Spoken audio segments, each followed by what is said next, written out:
20 years ago, after extraterrestrial monsters invaded Earth, the countdown to humanity's destruction began. A sea of flames engulfed the city with dragon-like monsters flying above it. Significant warriors decided to stand against them.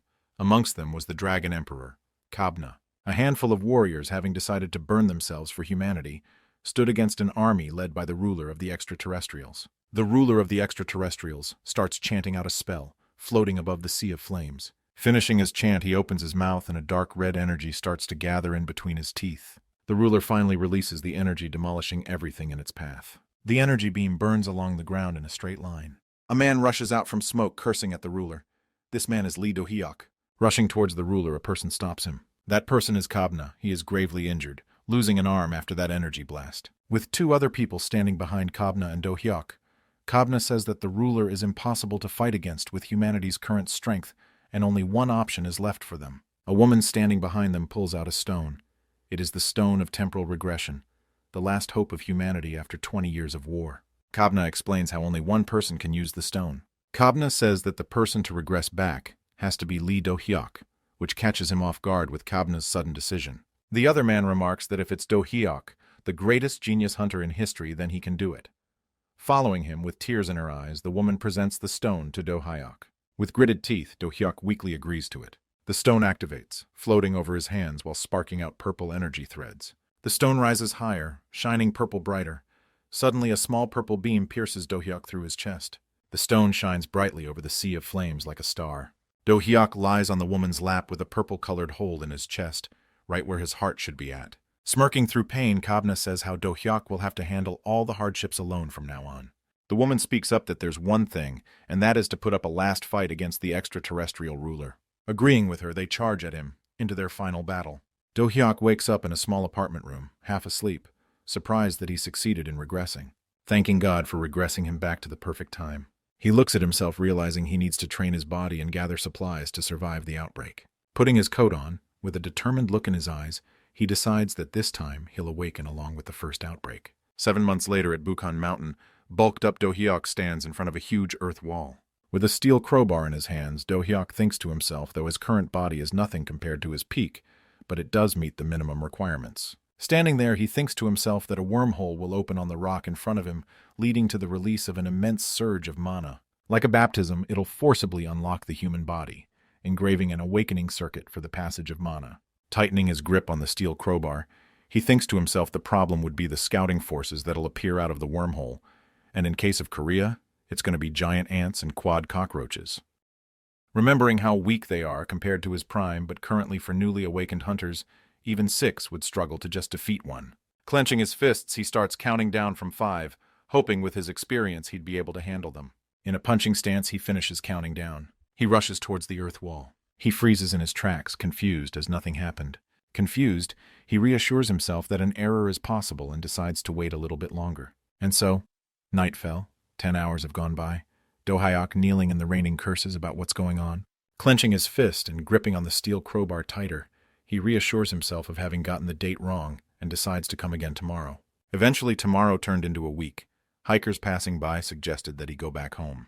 And eventually a month has passed, and Do-hyuk earned the nickname of Stone Buddha of Bukhan Mountain, with small plants starting to grow out of him. And soon half a year passed away. Do-hyuk appeared on news as a monk who's been meditating for half a year on Bukhan Mountain. Yet the world remained unbelievably peaceful.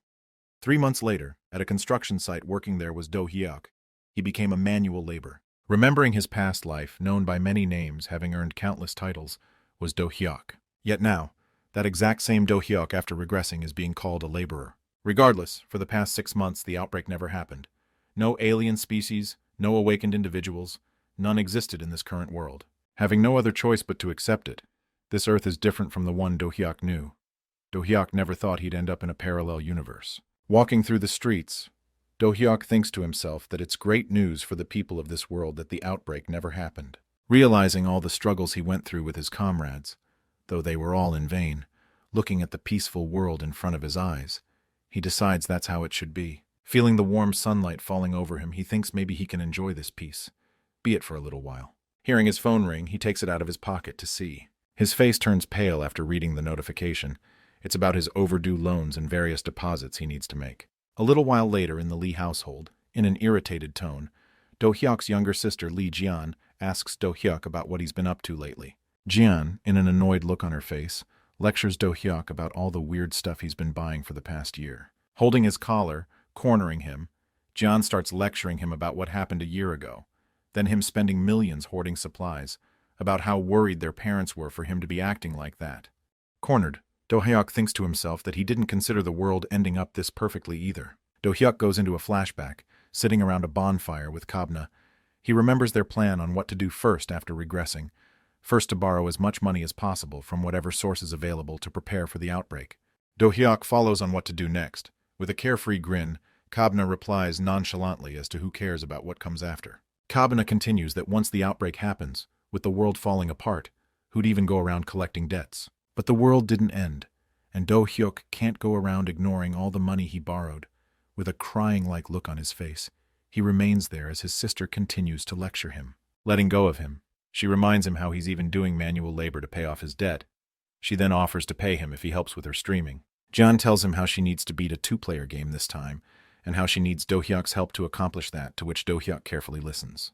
Do-hyuk replies that he has never played a game before. Jian reminds Do-hyuk about how good he always was at sports and stuff, and besides how she doesn't have anyone else to ask. Getting up, questioning how much money could be even made from streaming, to which Jian replies, 15 million won. Do-hyuk was shocked to hear that he could earn such an amount. With light shining from behind Jian, she exclaims that even though her channel's been only running for a few months, she is already making 15 million won a month, and that she's willing to give him half of that. And so Do-hyuk decided to join his sister, currently all geared up, ready to dive into the game. And so they dive in. They were playing the game called It Kills 2, a super hardcore combat, adventure, horror game infamous for being the graveyard of newbies. They both stood against a haunted mansion, lightning falling down behind it creating an atmosphere of terror, and so the game begins. Jian sticks close to Do-hyuk, scared of the sudden change in atmosphere provided by the game. Shivering from terror, Jian continues to hold on to Do-hyuk, while Do-hyuk thinks to himself that a house like that scary mansion is cozy enough for a good sleep. Slowly walking through the entrance, they continue walking towards the stairs leading to the main door. After Do-hyuk puts his leg on a single staircase, an in-game notification suddenly pops up which scares Jian enough to hide behind Do-hyuk. Do-hyuk, playing a game for the first time. Unable to understand the notification, he slides it, skipping the tutorial. Terrified, Jian pulls on Do-hyuk's hair and cheek, annoyed by him skipping the tutorial with the game being difficult enough as it is. Laughing idiotically, Do-hyuk says that he acted without thinking. Pissed at Do-hyuk, Jian simply blames herself for trusting a newbie like Do-hyuk. Working up a smile to charm her viewers, Jian turns and asks her viewers to give them some tips on the game, while Do-hyuk, standing in the back, notices something. Looking at the comments, with viewers providing helpful tips, Jian lights up a bit while Do-hyuk keeps looking at something glowing. In-game notification window pops up, with Do-hyuk choosing reality level difficulty. Hearing that through the notification window, Jian freezes up. Angry and scared, Jian leaps and grabs Do-hyuk by his shirt. She curses at him for what he just did. Confused, Do-hyuk replies that he was just checking the doorknob and something strange then just popped up. Crouching in disbelief, speaks up that the amount bet on first clear is already over 1 million won, while Do-hyuk stands behind her with a face that depicts regret at what he accidentally did. After getting a high pay order from her viewers, Jian and Do-hyuk feel much more encouraged now and decide to stop despairing. With a Chad-like expression, Do-hyuk opens the door to the haunted mansion. Suddenly, a dead body appears hanging upside down in front of them, making Jian scream from the sudden jump scare as she clings onto Do-hyuk. The viewers suggest they check behind the hanging corpse, scared and unable to make a move. Jian tells Do-hyuk to do it, finding an axe and a pistol from the corpse. Do-hyuk decides to keep the axe while handing the pistol to Jian, to which she replies about not being confident with guns. Do-hyuk tells her that she'll have to hit the enemies directly if she decides on the axe. Terrified of doing that, she decides to keep the gun. Suddenly, a swarm of monsters jump down the stairs, surprising Jian and Do-hyuk in their tracks. These monsters are called the neck huggers. Putting her hands over her ears, Jian, hopeless and scared, jumps back. Do-hyuk charges forward towards the monsters, attacking them, while Jian falls to the floor with her hands still over her ears. Gritting his teeth, Do-hyuk grabs onto and then slashes through a neck hugger's blade-like hand. With quick movement, he pierces the neck hugger through its mouth with its own blade-like hand. After defeating one neck hugger, piercing through its mouth with its own blade-like hand, Do-hyuk stood over it as other neck huggers dashed towards Do-hyuk. Gritting his teeth with veins popping from his neck, he decides to make a dash. Do-hyuk dashes towards the neck-huggers as they run towards him, dashing forward while cutting through them like paper. Their blood splatter over Do-hyuk's hand and face. Letting out a sigh of relief, he jerks the blood off his axe after he single-handedly cut through those neck-huggers. With his face covered in blood, Do-hyuk turns back looking grim, speaking to Jeon that she must have been really surprised by Do-hyuk's actions. Scared by his grim-looking face covered in blood, she screams and perfectly shoots Do-hyuk right in the middle of his forehead. She then runs towards him, scared, apologizing for shooting him, and with Do-hyuk dying, their mission fails. Black Oak, a streamer specializing in horror games, finds it unbelievable how easily Do-hyuk defeated those neck-huggers in reality mode. He was left astounded seeing Do-hyuk take down 4 neck-huggers with just an axe. Do-hyuk and Jeon respawn at the main door. Jeon awkwardly apologizes for shooting Do-hyuk, while he just stands there really pissed. Do-hyuk turns to Jeon and reassures her that it's okay, that it was a mistake just then. Gritting his teeth in anger, he presses finger on her temple and says how he shouldn't have given an idiot like her a gun. Jeon, knowing her fault, just apologizes without any resistance. Without speaking any further, Do-hyuk warns her that there's going to be no next time for her, and they are going to go faster this time, saying that he advances. Slicing through the neck-huggers like paper, all while he holds Jeon in one hand, he advances forward. Jeon was left speechless how Do-hyuk handled them all by himself. Do-hyuk speaks how they should divide roles for the next chapter of the game. Do-hyuk continues that he'll take care of firearms, combat, item farming, and scouting, to which Jeon asks what she's going to do. With a pissed-off expression, Do-hyuk straightforwards tells Jeon to simply just cheer on him from the back. Jeon replies, how can she just cheer on when it's her replies? Ignoring her rants, Do-hyuk steps forward. Opening up the door, Do-hyuk stands at the entrance as he notices something in front of him. A huge muscular monster covered in blood emanating a green poison-like aura around his body stands there. This monster is Brute. It kills Two's mid-boss. Scared as hell, Jeon pushes Do-hyuk forward, shouting it's out. Caught off balance by that push, as Do-hyuk is about to fall, the monster charges forward towards them, ready to punch. Do-hyuk skillfully balances himself back with his hand right below the monster, near its leg. In that position, Do-hyuk's sweep kicks the monster leg, making it lose balance and fall forward. As the monster falls on its face, Do-hyuk jumps on the monster. He holds the axe up in his hands, about to swing it down. Calling it a piece of cake, he swings down his axe, stabbing the monster's skin. After the axe hits the monster's neck, Do-hyuk realizes that this monster has a thick skin, and that his swing was too shallow. Seeing how it didn't work, Do-hyuk slightly jumps and kicks down on the axe all the way through its neck. With Do-hyuk still on the monster, it falls to the floor with a loud noise that surprises Jeon. Jeon was astonished at what she just witnessed. Seeing the viewer's comments on how it isn't that easy taking down a brute, Do-hyuk simply replies with how easy it was to him. Viewers suspect Do-hyuk of being a veteran and ask him to show his status window, while Jeon simply just says that Do-hyuk really is a beginner. With the viewers asking for it, Do-hyuk opens up his status window for them to see. The status window shows how long he has played the game. The viewers find it hard to believe that Do-hyuk's status is 134.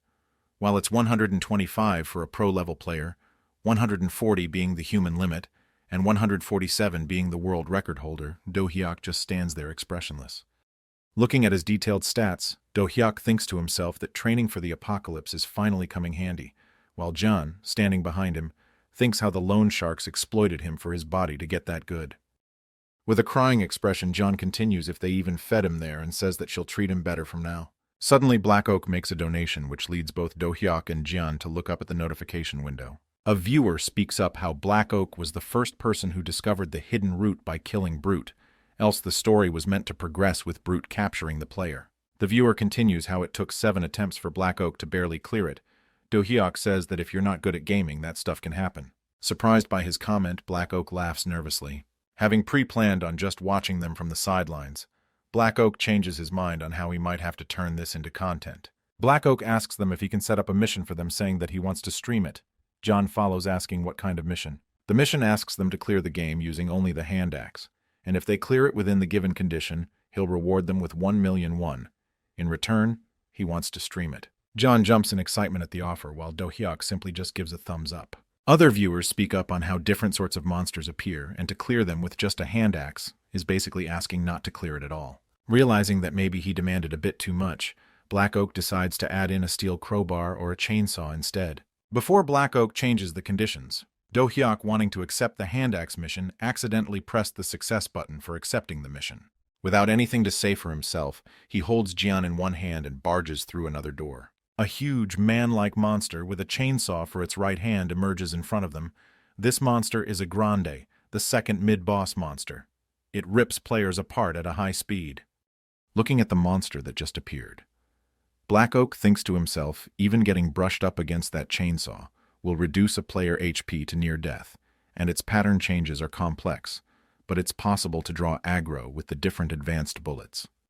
While one player draws the aggro, another player can focus on its weak points. Doing that back and forth is an official strategy which is necessary for a two-person party to defeat a grande. Black Oak comments on Do Hyuk's insane playstyle as he slides in between a grande's legs, slicing one leg with his hand axe. Balancing himself after that slide, Do Hyuk speaks to himself that back in the day, if they didn't have weapons, they'd fight with their teeth if needed. Holding the axe above his chest, he continues speaking to himself how he was the best when it came to hunting monsters. While the monster is about to swing his chainsaw, Do Hyuk speaks to himself, comparing his experience as a hunter and the strategies from Full Dive. Crouching back, dodging the chainsaw, he continues how they are just kids' warplay strategies. Pulling himself back up from the crouching position, he slashes through the monster's thigh, speaking to himself how he just needs to break its source of mobility to counter the fast attacks. He then gets back up, then kicks the monster's, messing up its center of balance, making it fly back with his kick. Do Hyuk then dashes forward, aiming to strike at every humanoid monster's weakness, their neck. As he gets to swing his axe, the monster puts its arm, taking the swing with its big muscular arm, making it stuck in between its muscles. The monster then swings his chainsaw arm down at Do Hyuk, while John calls out to him behind, with worry showing on her face. As the monster swings its chainsaw arm, Do Hyuk jumps up and dodges it. Coming down with a huge force, he lands on the chainsaw, breaking it. Gritting his teeth, Do Hyuk says, "If the enemy's defense gets stronger, then all you need to do is break through with an even stronger attack." Following his words, he swings forwards, cutting through its hand and neck in a single strike. John leaps forward, putting her hands up in the air, shimmering brightly on how they won. A viewer asks Do Hyuk how he did that. Do Hyuk says that first, to analyze their footing axis and muscle movements, target the leg as they concentrate strength during an attack. That way they can seal its speed. Then read the texture of their muscles, letting oneself to predict their attack timing and direction. After that, dodge them like he did earlier, then follow up with a powerful strike. He also comments on how easy it is to dodge a bullet by watching the muzzle direction, and if that's not possible, then block it with an axe. Jian notices a path leading to somewhere and informs Do Hyuk of it. Walking down the stairs, Do Hyuk happily chats with the viewers, while Jian finds another hand axe and informs Do Hyuk of it. After taking the axe from Jian, Do Hyuk starts boasting how he could take down so many monsters wielding dual axes. Jian suddenly cuts his speech short, telling him to look behind him. They stand in front of a horde of enhanced zombies charging towards them. Do Hyuk dashes into the horde, swinging his dual axes, slashing through the enhanced zombies like paper. He dashes through them, cutting them down skillfully, making it seem too easy. On seeing the viewers' comments on how he's easily cutting through them, he demonstrates what he had earlier told them: dodge, then follow with a powerful strike. Seeing the viewers' comments, while gritting his teeth, Do Hyuk decides to put in a bit more effort to it. Combining two skills, whirlwind and charge, he leaps forward, slicing through the enhanced zombies. Spinning like a whirlwind, killing the zombies, he stops and starts to vomit from spinning too much. Wiping his mouth, he reads a comment from a viewer recommending him to rather play Rise of Valhalla, to which he asks if that's another game or so. Jian calls out to Do Hyuk with a blood-soaked diary in her hand. She says that she found a clue about the monster outbreak serum. She explains the content. It says that a mutant strain is responsible for creating all variants, starting from neck-huggers to zombies. She then reminds him of the trailer near the house they saw before coming here. She continues that there's a serum that can cure this strain. Closing the diary, all motivated, John says that they just need to loot it and spray it through the mansion's sprinkler system. Once exposed to the serum, the mutants will all weaken at once. Following Jian, the viewers say the same thing about how it can get brutal without the serum. Do Hyuk replies that they should give it a shot. Jean, afraid, says what if they fail, to which Do Hyuk remarks that going all the way to get the serum is a hassle. Black Oak issues a 100,000 won challenge, to which both Do Hyuk and Jian, putting up brave faces, reply as if they're ready to do it. With a whir-like sound, the ground opens up. Do Hyuk remarks that maybe they need to go down to start with the next chapter. With Jian piggyback riding Do Hyuk, he jumps in through the opening on the floor. Do Hyuk lands heroically with John on his back, splashing away the water beneath him. A notification pops up welcoming them to the sewer labyrinth.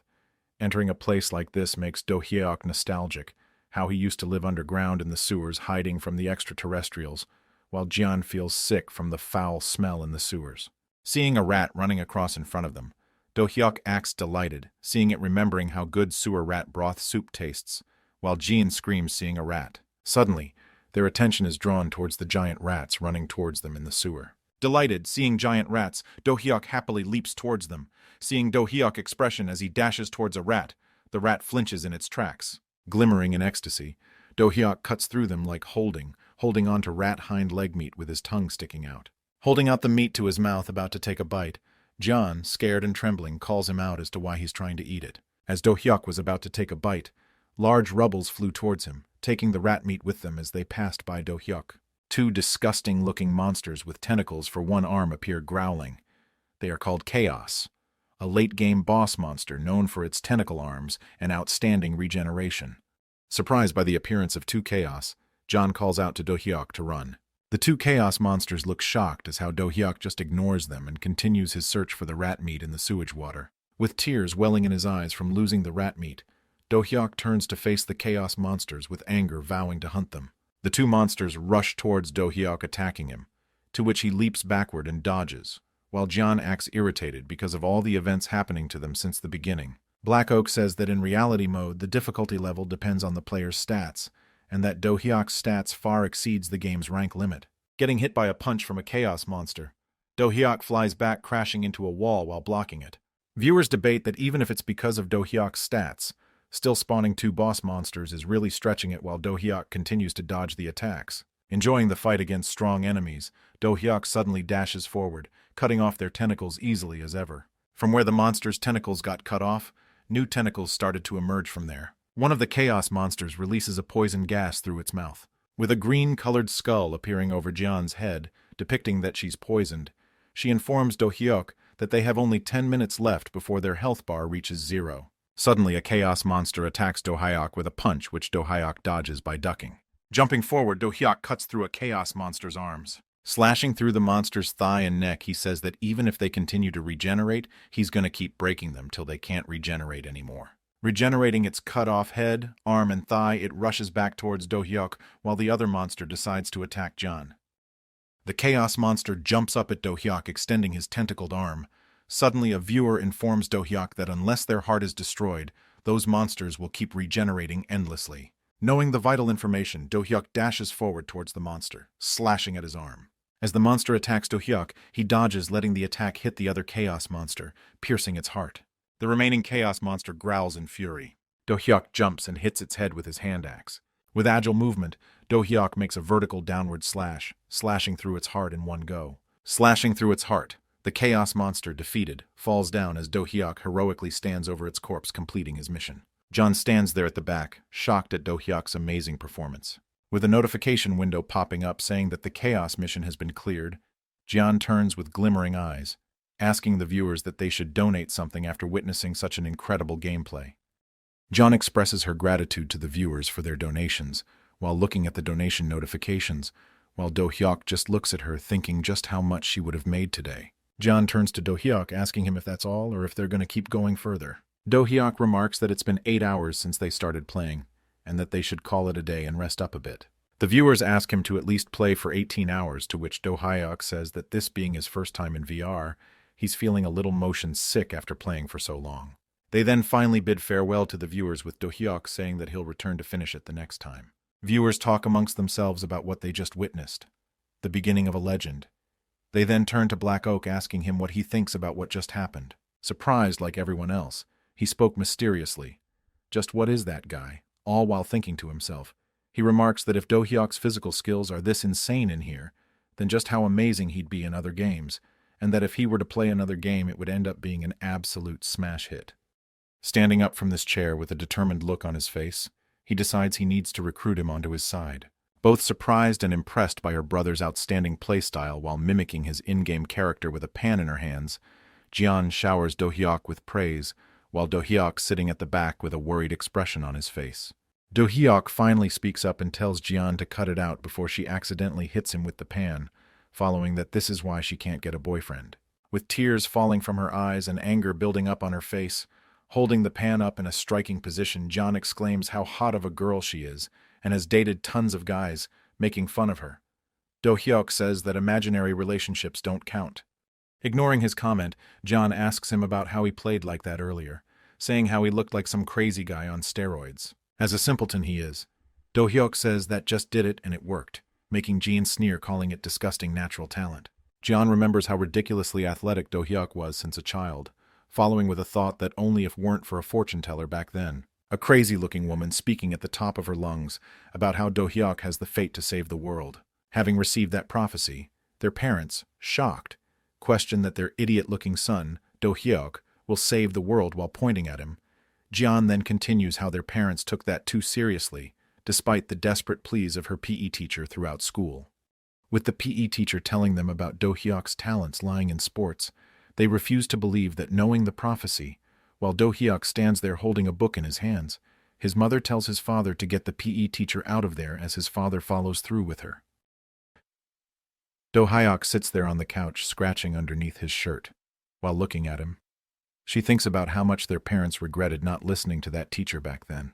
Letting out a sigh, she tells Do-hyuk that with things turning out the way they have, he should start proper streaming. Pointing at himself, Do-hyuk questioned Jian that he should start streaming with a confused look on his face.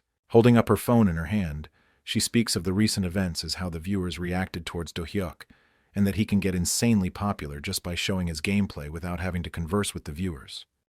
With a serious look on his face, Do-hyuk remembers the thrill he felt while playing the game, which he hadn't felt in a long time. Remembering his past life before his regression, how he spent over a decade constantly fighting, how he needed to kill just one more alien species every day just to survive through it. While now, all he does is work. Go to construction sites with no stimulation whatsoever, continuously dying of boredom from living like that. The VR battle finally gave him that thrill his life has been missing since his regression. Letting out a content sigh, smiling, looking at his fist, he says how fun it was. With sparkly eyes full of hope, Jian asks if Do-hyuk's finally agreeing to stream. Do-hyuk simply replies that he needs to pay off his debt. He adds on that he needs to think about this a bit more. Jian, annoyed by Do-hyuk's indecisiveness, not giving a proper answer, she tells him about how he has earned over 3 million won by simply doing the game missions today, including the bonus from Black Oak, and that's all the more reason for him to stream more. Both surprised and shocked by how he made over 3 million won in one day, he realizes that he can pay off his loan debt in no time this way. Acting like her servant, holding up a platter full of fruits to John, Do-hyuk says that he'll trust his little sister's credit card to help him buy a capsule. Graciously, John agrees to buy Do-hyuk a capsule. Delighted by it, Do-hyuk dances and claps as John goes on to buy him a capsule. While John's just about to buy the capsule, suddenly a message pops up. Surprised by the message, John asks Do-hyuk to come look at it. Worriedly, Do-hyuk asks if all the capsules are sold out. She turns around and shows the chat screen to Do-hyuk, saying that Black Oak sent her a DM. Do-hyuk soon recognizes the guy. She continues on how the famous game streamer Black Oak wants to collaborate with Do-hyuk, to which Do-hyuk acts surprised. Do-hyuk straightforward denies it, pissing off Jian. Putting her hand on his shoulder, John questions him as to why not. Then she says that just one collaboration with him, Black Oak, will skyrocket Do-hyuk's viewers. Covering up his body with his hands while crying dramatically, Do-hyuk questions about using a capsule as a bait to make him collaborate with a guy. He continues, though he respects his, Black Oak's, gender identity, but he, Do-hyuk, likes women. Do-hyuk continues to cry dramatically as he curses Jian and accuses her of being so obsessed with viewers that she'd even sacrifice her own brother's purity. Standing behind Do-hyuk, Jian, clearly pissed off and annoyed by Do-hyuk's actions, thinks if she should just kill him. The next day, Do-hyuk's capsule gets delivered and installed. Faces covered in bruises. Do-hyuk thinks to himself what an idiot he is for misunderstanding what type of collab Black Oak asked for. Do-hyuk then enters his room, closing the door behind him, and says, having decided to stream, it's about time he does it for real. He gets inside his capsule. It's a high-end capsule that Jian bought for Do-hyuk with a 12-month installment plan through her credit card. She tells him that a capsule like this necessary for future streaming, after adding some convenience features. The total came to 20 million won. Do-hyuk thinks to himself that even though they've bickered a lot as kids, Jian's got a soft heart. With newfound determination, he decides he'll make tons of money with this and buy Jian lots of presents. After starting up, a screen shows up with many different games on it. Do-hyuk decides that this time he wants to try playing game mode instead of reality mode. He decides to pick up a game where he can utilize near superhuman specs so that he can satisfy the craving that It Kills 2 couldn't fulfill. Broke as hell, he decides to go for one of the cheapest games. he soon finds a game that catches his eye. He remembers having played that exact game as a kid. This game is called Ultimate Fighter FD.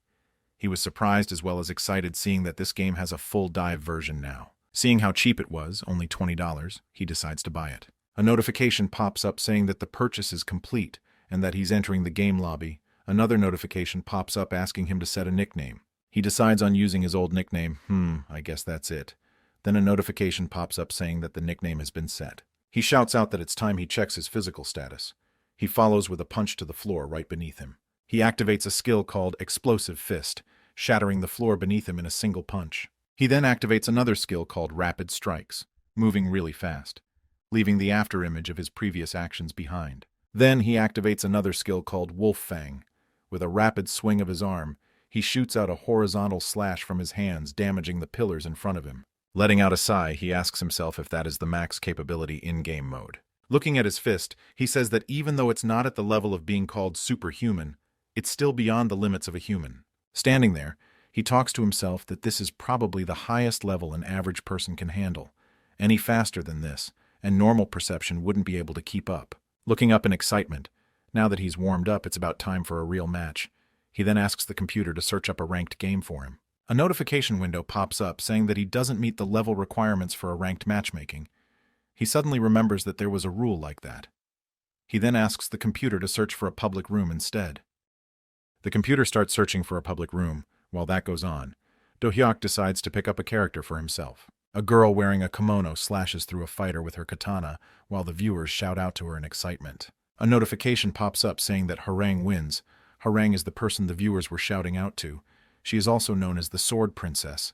Holding her sword in one hand while giving a wink to the viewers, she says, "Mission complete." Suddenly, a viewer asks who Harang is and why they are so good in ulti-fight. Harang notices the comment and looks up. Then suddenly another viewer asks him how does he not even know who the Sword Princess is.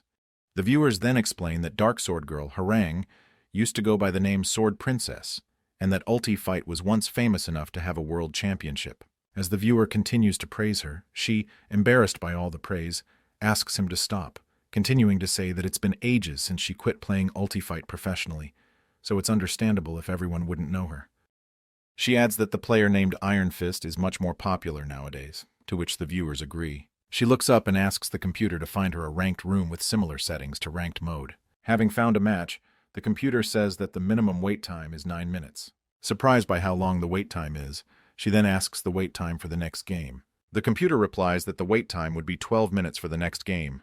Irritatedly, Harang mentions how that will mess up her stream's pace. Soon after, a viewer suggests to Harang that she could do a public match mission in the meantime, to which she replies that it sounds good, and that the queue to it is slow anyway.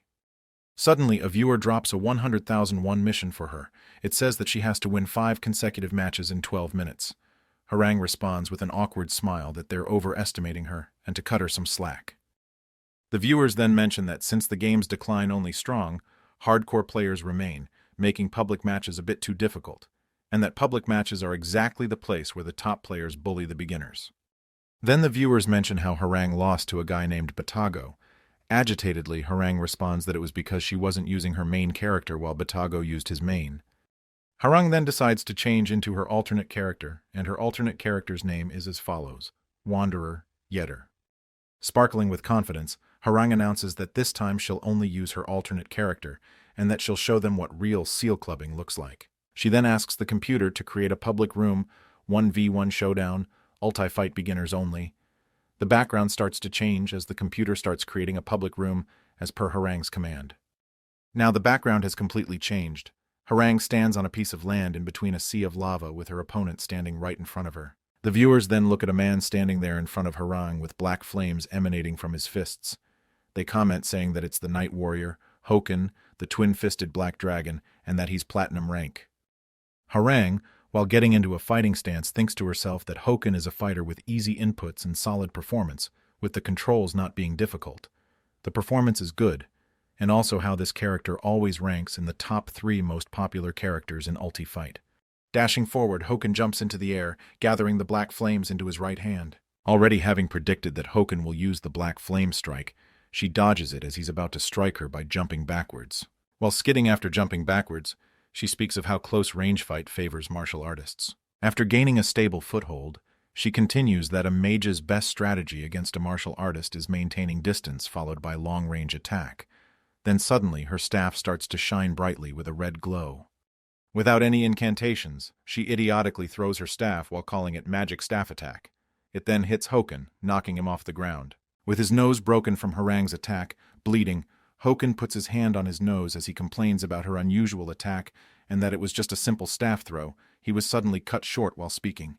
Harang suddenly dashes towards Hoken, holding him by his hand with a fierce look in her eyes. Pulling his hand forward with her body weight, she suddenly flips him over while yelling her move, calling it physical therapy magic. With an arrogant grin on her face, she says that the physical therapy magic was actually a setup for her upcoming move, as the activation time for that move is long. With a devilish look on her face, she activates the spell, Meteor Summon, summoning a huge ball of fire above her. Terrified of such a large-scale spell, Hoken, yelling it's beyond him, tries to run. With a satisfied smile on her face, she bids farewell to Hoken. As the meteor hits Hoken, taking him out, he lets out one last scream, cursing the veterans of Ultimate Fighter FD.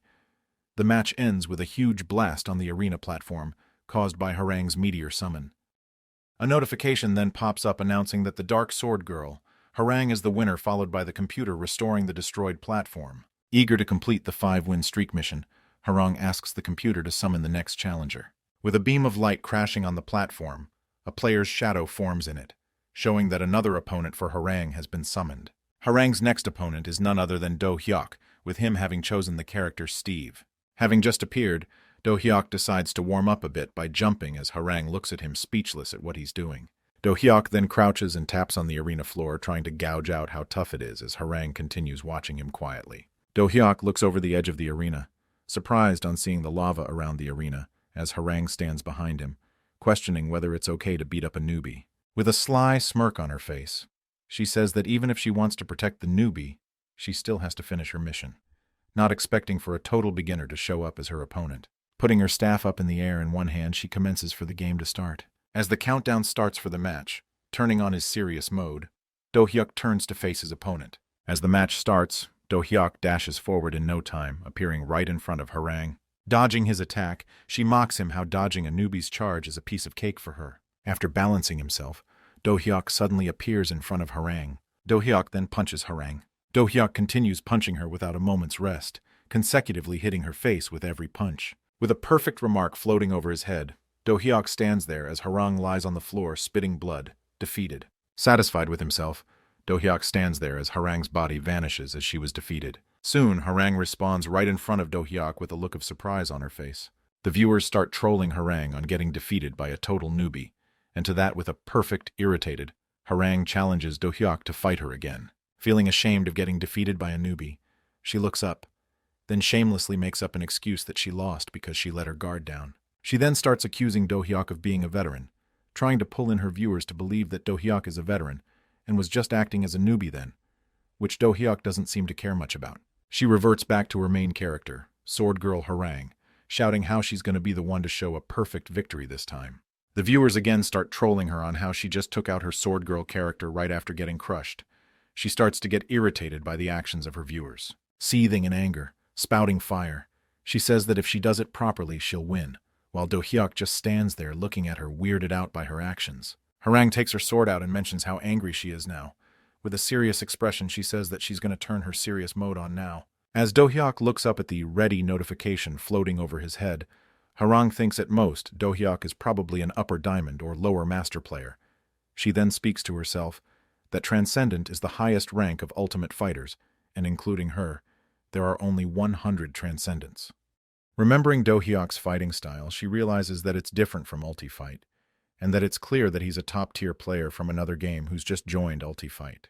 As the countdown comes to an end, she dashes forward shouting that she'll show what control truly means. She slashes at Do Hyuk, which he easily dodges by ducking. Pulling his hand, Do Hyuk is ready to punch her. Making rapid movement, she shouts out that she isn't going to fall for the same trick twice. Instead of punching her, Do Hyuk grabs her by her wrist, stopping her in her tracks. Holding onto her wrist, he pulls her forward, messing up her balance while gritting his teeth, ready to punch her. With the punch hitting her in the face, tears start to well up in her eyes. Receiving consecutive punches to her face exactly like in the previous, she ends up getting defeated again. With a perfect remark floating over his head, Do-hyuk stands there as Harang lies on the floor, spitting blood, defeated again. Vanishing and then respawning, she challenges Do-hyuk once again, repeating the process of challenging and getting defeated again and again.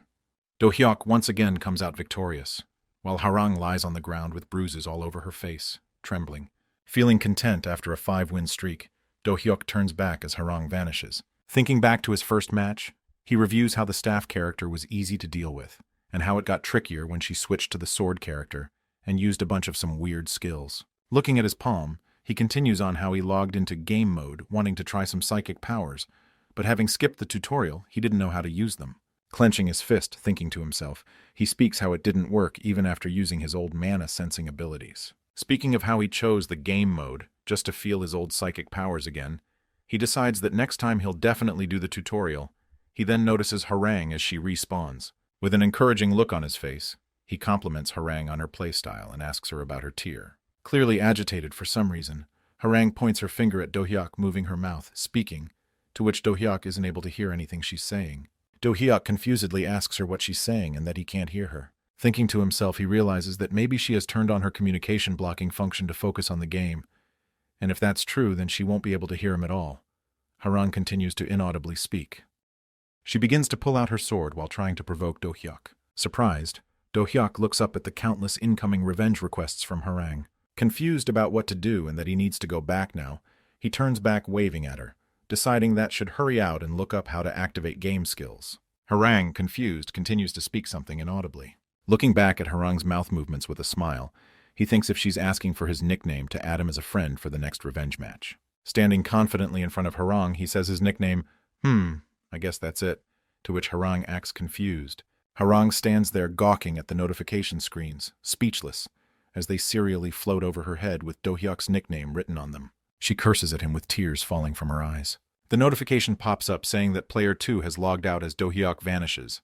She falls to the ground on her knees, dramatically screaming that she'll definitely find him. The viewers continue to make fun of Harang as she stands there on the arena platform, cursing at Do-hyuk. Totally pissed off by Do-hyuk spitting fire, she yells that how dare he ignore her. A viewer then comes up and explains to Harang that Do-hyuk wasn't exactly ignoring her. He continues that if it's a newly created account, then the initial settings are on mute mode, and maybe he couldn't hear her as he hadn't turned that off, while Harang stands there with an angry look on her listening to the viewer's explanation. Gritting her teeth, she says that there's no way that's possible, and that they all saw it earlier. She then goes into a flashback of the last match, where Harang activates her signature skill, Dance of Death, which depicts many after-images of Harang swinging her sword at Do-hyuk, striking and slashing through his shirt. Do-hyuk skillfully dodges her attacks while Harang continues speaking through the flashback that a beginner dodges her attacks, even taking her, Harang, down after she activated Dance of Death. She continues that it's not possible for a total newbie to defeat her in a single hit, remembering how monstrous Do-hyuk looked after taking her down. In the flashback, Harang respawns in a heroic pose as Do-hyuk stands in front of her, overestimating herself. She continues says that guy must be an ex-pro who came to specifically target her, or that he's a former top-tier UF player from its golden age. She continues. Or maybe that he's a current pro hiding his identity. A viewer then comments asking if it is Anatol, which catches Harang off guard. Thinking to herself, she finds it hard to believe that it's Anatol, known as the GOAT, the legend of Ultimate Fighter. She then thinks that unlike Anatol, who's textbook perfect, she couldn't read Do-hyuk's pattern at all. In a suspicious tone, she thinks to herself that there was no fixed pattern to Do-hyuk's attack, finding it hard to believe. With a bit of worry showing on her face now, she thinks that maybe if that's the case, then Do-hyuk was reacting in real time to her movements. While still staring at Do-hyuk, she thinks to herself that it's absurd. Such a thing goes beyond the realm of gaming, and such a person couldn't possibly exist. While still in the flashback, Do-hyuk compliments Harang on her playstyle and asks her about her tier. With a confused yet pissed-off look, she says that he should have already realized after fighting her. The viewers suddenly pass a comment making fun of how she's just a lowly transcendent. Agitated by their comment, she tells them to shut up. Even then, the viewers continue to troll her. Now agitated, she points her finger towards Do-hyuk and asks him if he's an ex-pro or a current pro, to which Do-hyuk, unable to hear her, asks what she's saying. Irritated by Do-hyuk, she tells him to just hurry up and accept her revenge request, as Do-hyuk just stands there looking as if he's thinking something. Clearly agitated again after he rejected her revenge request, she says that he already knows who she is and came to specifically target her. Pissed off, she says how there's no one on the Korean server who uses harangue so well like her. Standing in front of her confidently, Do-hyuk tells her his nickname, which she didn't seem to understand what he just said. She falls to her knees, yelling that she's definitely going to find him, and so the flashback ends. The viewers continue to make fun of her as she kneels there, screaming at the top of her lungs, saying how mad she is, with tears falling down from her eyes in anger. Sweating that she'll catch that guy and make him quit gaming for life, she too logs out. A few hours later, Do-hyuk returns to the lobby of his capsule. Tired after continuously playing 14 consecutive matches, he asks the computer to show him his total record. The computer then shows him his total record with 14 matches, 14 wins and 0 losses. Looking at it, Do-hyuk says that the overall level is low, except for the first one. He thinks of ranked matches, how the opponents he faced so far leave fatal openings with just 1 or 2 feints. Remembering how he's in diamond rank now, and that there are 2 more ranks above it, he gets excited thinking of the opponents he might meet after reaching the highest rank. Remembering his fight with his first opponent, the sword girl Harangue, he decides to add them as a friend. Then suddenly a notification window pops over his head, showing that Jian is inviting him to It Kills 2, seeing that he remembers that today he's supposed to stream with her. Realizing that it's already late, he hurries up and accepts her invitation to join her in the game, It Kills 2. Do-hyuk and Jian both appear together in the underground sewer they logged out in last time, followed by different comments from their viewers cheering for them. Greeting everyone with a wink, Jian welcomes her viewers into her stream, while Do-hyuk stands beside her looking up at the comments. A viewer then asks, pointing towards Do-hyuk, if he's the axe murderer standing beside her. Seeing that, Jian graciously introduces Do-hyuk to her viewers, introducing him while calling him nicknames Axe Murderer, which makes him look at her judgingly. Hearing the nickname Axe Murderer, he asks what's it about, to which Jian turns around and tells him that the kills he did during his previous gameplay in It Kills 2 is going viral on all the forums.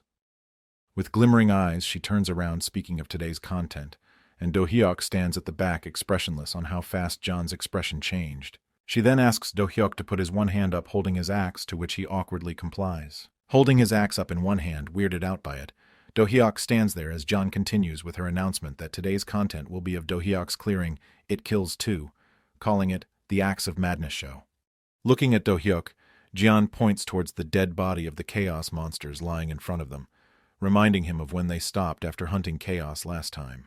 Looking excited and enthusiastic, she announces to the viewers that this time they're attempting to clear the game It Kills 2, which they couldn't finish last time. Jian then turns around to face Do-hyuk, saying it's about time. Do-hyuk, gritting his teeth, holds his axes in an attacking stance, which makes Jian think that he's trying to attack her. With a horizontal slash, Jian quickly ducks, letting out a surprised cry. With the axe hitting one of the many monsters gathering behind Jian stands there with her hands put up in a blocking stance, as she misunderstood Do-hyuk trying to attack her. These monsters are a special creature called Sucker, with Do-hyuk's axe sticking out of a sucker's head as it fell on the corpse of the chaos monster. Many other suckers swarm around the corpse of the chaos monster, snarling at Do-hyuk and Jian.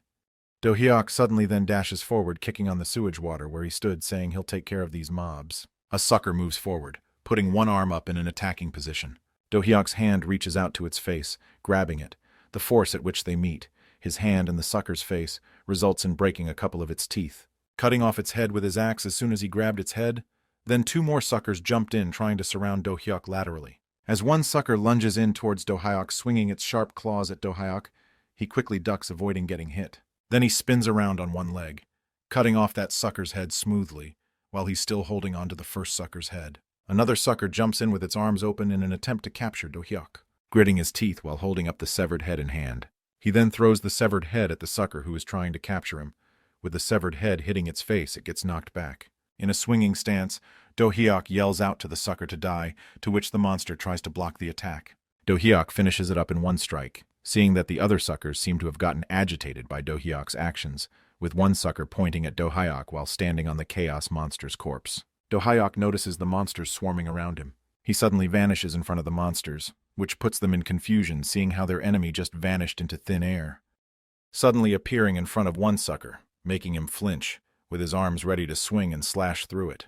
He cuts through its neck, severing its head from its body as its head spins in air after getting cut off, now, with Do-hyuk being right where his other axe is, embedded into the skull of a sucker.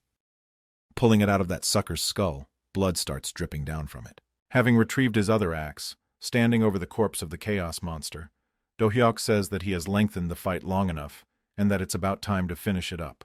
4 suckers dash towards Do-hyuk suddenly.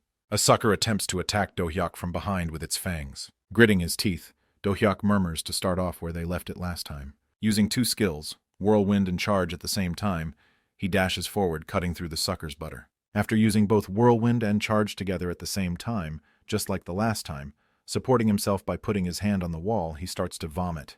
A viewer comments on Do-hyuk motion sickness still being the same as ever, to which he replies of having gotten used to it. Standing straight, he checks again if he got them all. Looking up at the comments of the viewers, Do-hyuk says that they don't seem that tough as how they die so easily in a single hit when he aims for their weak spots. The viewers say that the suckers don't die easily even when they are shot with a grenade launcher, but Do-hyuk was able to kill them so easily because he kept going for their necks. Reading through their comments, Do-hyuk realizes and speaks up, saying that the mobs are so designed to be taken down the way he did, making it so easy. The viewers start complaining how overpowered Do-hyuk is, how they normally need to take out a grenade launcher if even 2 of them show up, and that sneaking up from behind and stabbing them is their best bet. Do-hyuk says that from what he judged from their patterns was that they just keep charging straight ahead, and from that they can easily predict the attack, dodge it, then slash them. Letting out a sigh, Jian looks at Do-hyuk thinking that he wasn't usually this dense, and it's not possible for normal to follow through his complex movements just because he tells them how to. She continues on speaking to herself, how a genius can understand the struggles of ordinary people. Well, as long as the stream is entertaining, nothing else matters to her much. Pushing Do-hyuk forward, she tells him that they shouldn't waste any more time here and clear the next stage. Do-hyuk reminds the viewers one last time to remember his advice, it being slash, stab, swoosh. A person with his hands up from his elbow vertically blocks attacks. The person who's attacking is none other than the sword girl Harang. She suddenly dashes forward in a simple jump towards her opponent. As she swings her sword attacking her opponent simply blocks it with his armor-cladded arm. He then pushes back her sword with a punch to it. Gathering blue-colored energy in his hand, in a swinging position, yells out to her to die. Dodging his attack by jumping above him, her opponent's attack hits the ground, shattering it. Harang acts annoyed at how her opponent hasn't died yet despite her attacks. Harang activates her skill, Dance of Death, with her afterimages surrounding him completely, stabbing him from all directions. A notification window pops up announcing that the sword girl has won. While sheathing her sword, she says that this opponent was a bit tricky. Thinking to herself, she says that Dance of Death is even effective on high tier. Her hand trembles as she thinks about how that skill didn't work on Do-hyuk that time. Still unsure whether that guy, Do-hyuk, is a current pro or a former pro, or if maybe he's a pro from Iron Fist instead of UF. Harang acts sure about one thing. That is, she thinks that Do-hyuk is one of those competing for the world's best title along with Anatol, the one and only GOAT in UF. A notification pops up saying that Harang has one friend request. She decides to open it. Soon after, she lets out a surprised voice which makes her viewers excited about knowing what she saw. Gritting her teeth, spitting out a curse, her body suddenly starts to tremble. She fires up in anger, misunderstanding that Do-hyuk changed his nickname to, I guess that's it, simply to mock her. With an irritated look on his face, Do-hyuk stretches his ear with his pinky finger. John turns, looking at Do-hyuk over her shoulder, asking him to hurry up, to which Do-hyuk asks if someone is bad-mouthing him as his ears seem to be itching. Standing in front of a huge iron door, John tells Do-hyuk that the next boss they're going to face is on the other side of this door. Having thoroughly read the strategy guide this time, she looks around for a tile on the wall and presses it. The iron door then opens up. Walking in front of Do-hyuk, John walks through the iron door, taking a step on the stairs. Having thoroughly read the strategy guide this time, she seems to have adequate knowledge about the terrain around them beforehand. She continues to lead Do-hyuk as they walk up the stairs, reaching the iron bars. Beyond the iron bars lies a large horde of zombies. Zombies swarm the entire room beyond those iron bars. John continues that among those zombies lies the last gatekeeper protecting the final boss, Murderer. A viewer suddenly informs how he can't find the gatekeeper amongst the zombie horde, John. Noticing that 2 remarks how the gatekeeper should be in the center of the horde. Noticing something at the center, she speaks again that whatever that is at the center doesn't look like a zombie. After getting a proper look at it, Do-hyuk says that there's an old lady in a wheelchair. The viewers start acting shocked after seeing that there was indeed an old lady on a wheelchair in the center. Acting meek and scared, calling that old lady Chloe, she grabs onto Do-hyuk's arm, which surprises Do-hyuk hearing that the old lady's name is Chloe. Interpreting whatever he can from both Jian and the viewer's reaction, he thinks to himself that this old lady might be a boss monster, probably the first person infected with the mutant virus.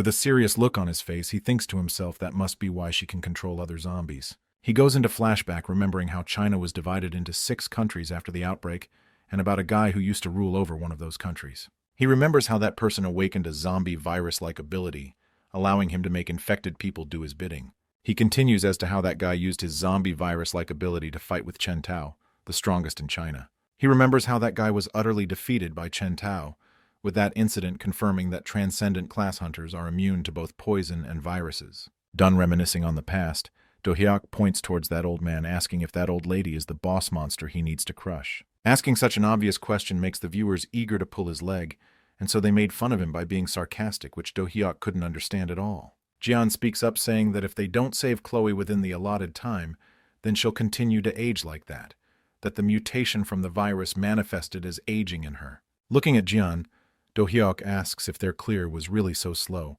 Jian replies with the exact opposite, that they were actually incredibly fast. Turning to her viewers, she asks them if they know how this happened. To her question, each replied with having no idea, that if the difficulty setting AI just turned crazy. A viewer then comments that it's because they didn't spray the serum, seeing that, realizing their mistake, they just stand there, speechless. Other viewers add in that they were supposed to spray the serum with a sprinkler to slow down the infection process. Embarrassed by having gotten blinded by the mission rewards, they totally forgot they had to spray the serum with a sprinkler. As the viewers keep pointing out their mistakes, Do-hyuk steps forward, saying that it's his fault for being so inattentive, that it's because of him Chloe's condition has gotten worse. Having gotten the gist of it, he sneers at the story of him having to fight his ex-wife and is determined to defeat her. Jian, deciding to speak up, says that Chloe was the root cause of the whole mess since the beginning, stopping in between to ask the viewers if they mind hearing spoilers, to which they react positively. She narrates that Chloe was a researcher working on biochemical weapons within military organizations. The mutant strains causing all this chaos was created by her and her organization to develop bioterrorism weapons. She then decided on joining hands with a rival organization, so she secretly took out the mutant strain to sell it to them. Having caught in the act, she ended up hiding in here while being chased by her original organization, leading to her getting infected by the mutant strain pathogen in the process, Jian says, summing it up. Chloe is both the culprit and the root cause of these chaotic events. Being a simpleton that he is, Do-hyuk says that it's all over once they get rid of Chloe, to which Jian agrees. Energetic as ever, Do-hyuk asks Jian to open up the bars and get ready to enter. Jian presses a red button located to the side of the entrance wall. Do-hyuk stands in front of the iron bars as it gets pulled up. In a ready-to-fight stance, Do-hyuk announces that the Grand Acts of Madness show now begins. All the zombies run towards Do-hyuk, pushing against each other. Dodging the first time, he cuts off his head, gritting his teeth. He says that this is the second enhanced zombie rush following the previous one he faced, easily cutting through their necks like paper. Do-hyuk says that if this is how easy their last stand would be, then the boss fight is going to be a piece of cake for him. As the zombies keep rushing at Do-hyuk, the viewers comment in between how large the zombie horde is compared to the last time, and they also warn him that even a slight bite could cause status effects.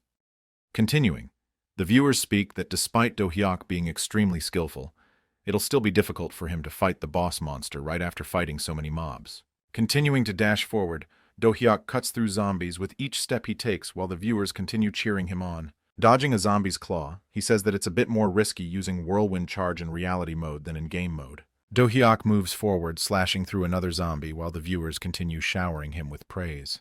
Gritting his teeth while he fights, Do-hyuk says that if the goal is to eliminate the final boss, then fighting the mobs can be avoided, and right after saying so, instead of fighting the zombies, he uses them as steps for him to use and avoid to reach the final boss, taking the shortest path possible, Chloe. With a final leap, he jumps towards Chloe. With her eyes starting to glow red, she stands up from the wheelchair, letting out a really loud screech, knocking back every other zombie surrounding her, even cracking up the floor. With that single screech, she blew off almost half of the building they were all in, fighting. With lightning falling down at a distance, Chloe stands there as the building is still crumbling apart after the sonic screech. The viewers notice something moving under the pile of zombies, anticipating that it's Do-hyuk, that Do-hyuk is still alive despite that attack earlier. A hand emerges from underneath a pile of zombie corpses, pushing off a zombie corpse in its path. Holding onto Jian in his arms, Do-hyuk rises from beneath the pile of zombies. Viewers are astonished by this feat of Do-hyuk, continuing to shower him with praise. Looking around at his surroundings, Do-hyuk remarks that now only the final boss remains, since that sonic screech wiped out most of the zombies. Putting his confident smile back on, Do-hyuk says that he can easily take down the boss in no time if he just keeps an eye out for an attack like the previous one. And so the second phase of the boss fight starts, with an anomaly of a boss monster suddenly emerging out of Chloe's body and turning into a disgusting mass, with multiple eyes and 2 mouths. This monster is called Black-Faced Chloe, Mass of Bacteria. Suddenly, 3 more different monsters pop up and appear standing in front of Black-Faced Chloe facing Do-hyuk. These 3 monsters are the murderers who were supposed to be in the center of the zombie horde in the beginning. Jian finds this level of difficulty unbelievable. Normally, it's just one murderer, but now it's murderers together with the boss monster that Do-hyuk will have to fight. Do-hyuk holds out his axe in front of Jian, indirectly telling her to stay back as the viewers continue to comment how the AI has gotten mad seeing someone clear the same without using a single round of ammo, with just a pair of axes nonetheless.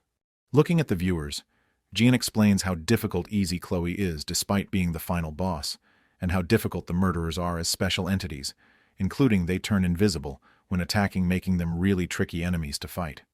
A viewer then comments saying that shooting them with a gun makes the hit area visible, and that how they'll be able to clear it. The other viewers then fill in that such a thing isn't possible, as there's a melee weapons-only mission active right now, to which both Do-hyuk and Jian react noddingly. Another viewer speaks up saying if that's how it is, then can't they just have Jian shoot, to which both of them act really surprised having not considered that. Considering the viewer's words, Jian realizes how she's been making Do-hyuk do all the work, thinks if he tries she can hold off at least the tricky murderer off with the gun. Do-hyuk places his hands on the gun as Jian grabs it in her hands. Taking the gun off her hands, he crushes it right where he grabbed it, pissed off with her thinking of trying to help. To that with a gun, he tells her to simply just sit and watch from the sidelines, without trying to do unnecessary things. Seething through his teeth, he presses hard Jian's forehead with his finger, as he reminds her that her not doing anything is much more helpful to him than her trying to do something. Realizing her deeds, Jian says how the time she shot him in the head was just a mistake she made accidentally. The viewers start to troll her. How that one mistake put a hole in Do-hyuk's head, clearly annoyed, with tears welling up in her eyes from the trolls. She yells out that it happened accidentally. She didn't exactly mean for that to happen.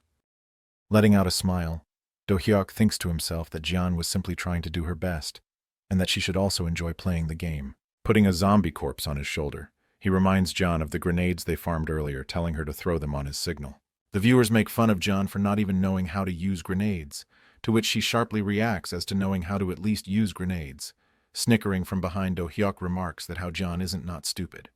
Jian, annoyedly at the viewers for making fun of her, shouts at them telling them to stop it already, while Do-hyuk gets ready to fight. Dashing forward, looking ahead, he loudly tells Jian to be ready for his signal. Seeing Do-hyuk dashing towards them, all the 3 murderers leap forward, turning their invisible mode on. Do-hyuk shouts out to Jian, giving her the signal. Jian throws the grenade towards Do-hyuk, having removed the safety pin on it. The grenade slows down right over Do-hyuk's head while he's still in motion. The grenade then goes off with a loud blast, forcibly turning their stealth mode off, making them visible. Crying, Jian screams, apologizing how her hands skipped while the viewers continue trolling Jian's clumsiness. Standing on one knee, having blocked the grenade's blast with that zombie's corpse, he picked up then, knowing that Jian is surely going to somehow mess it up somehow. Throwing that zombie's corpse off, he dashes and then jumps right at one of the murderers, ready to swing his axe at it. He stabs the murderer's eye in his first swing at it, making it cry out in pain, splattering its blood around. Pushing against it, he jumps backward, using its mouth as a foothold. Another murderer comes rushing at Do-hyuk while he's midair. While still in midair, he senses a murderer coming up from behind him with its mouth open. He skillfully dodges the murderer in midair, ending up over its head still in midair. Using the force from being in air, he attacks the murderer he just dodged with his axe, confused as his axe didn't penetrate through its scales. While standing on a murderer's body, he senses another murderer sneaking up on him from behind. With no way to dodge its attacks, Do-hyuk decides to take the blue head-on while trying to block it, getting knocked back by its sheer force. He skids through the ground, tearing it as he skids backward in a blocking stance. With blood dripping from the one side of his mouth, with an excited grin, he says it's getting troublesome. Wiping the blood off, he finishes his sentence as to it's fun because it is getting a bit troublesome. Maniacally smiling, Do-hyuk dashes forward, saying it's about time to have some fun. Assessing the situation in front of his eyes, with one murderer unable to turn invisible with its eye damaged while the other 2 have already turned invisible. comparing the murderers to the alien species from his life before regressing, as how they also could become invisible by changing their molecular structure, allowing light to pass through them, thinks to himself as he continues running towards them that these snakes are a piece of cake compared to the alien species. Closing his eyes while he tries to remember how it felt when he eliminated those alien species, running towards black-faced Chloe and the blinded murderer with his eyes closed. Having regained that feeling, he senses the invisible murderers with his eyes closed. He thinks to himself that there's 2 in front and 2 in back of him. He dodges both of the murderer's attacks easily with his eyes still closed. He then lands on the head of the blinded murderer, saying that this guy is going to be his first target. Holding his axe up in a swinging stance, he speaks that not sure if the game implemented that detail. Swinging his axe down, he attacks its weak spot, the reverse scale on the back of its head, as he finishes his sentence saying that the developers surely paid attention to the small details. Concentrating his attacks at the point where it had its reversed scale, he cuts off the murderer's head with continuous strikes, saying that in situations like this, monster reptiles are one-hit kills for him. Black-faced Chloe turns towards Do-hyuk, extending her whip-like arms towards him. With its whip-like arms attacking him, he smoothly dodges every attack thrown his way. While he continues to dodge Chloe's attacks, a murderer tries to sneak attack him from behind, which Do-hyuk easily notices. Turning to face it, dodging its attempt to attack, Do-hyuk smashes its face down to the ground heavily. Do-hyuk then puts his axes inside its mouth, facing up, stabbing the inside of its mouth with his axe, forcibly keeping its mouth open as he pulls on its upper jaw with his axes, keeping them open as Chloe attacks at Do-hyuk's direction with its whip-like arms, with its open mouth acting as shield for Do-hyuk. Doing that, she both protects himself from the whip-like attacks while killing another murderer through Chloe. While he does that, the last murderer sneaks up from behind him with its mouth open to bite down on Do-hyuk. And so it lunges forward, biting down on the neck of the murderer Do-hyuk was standing on. Dodging that attack, still in air, right above the last murderer, he mentions about the weaknesses of reptilian monsters, both inside their mouth and the opposite side of its back scales, that is, its belly, while still being in mid-air.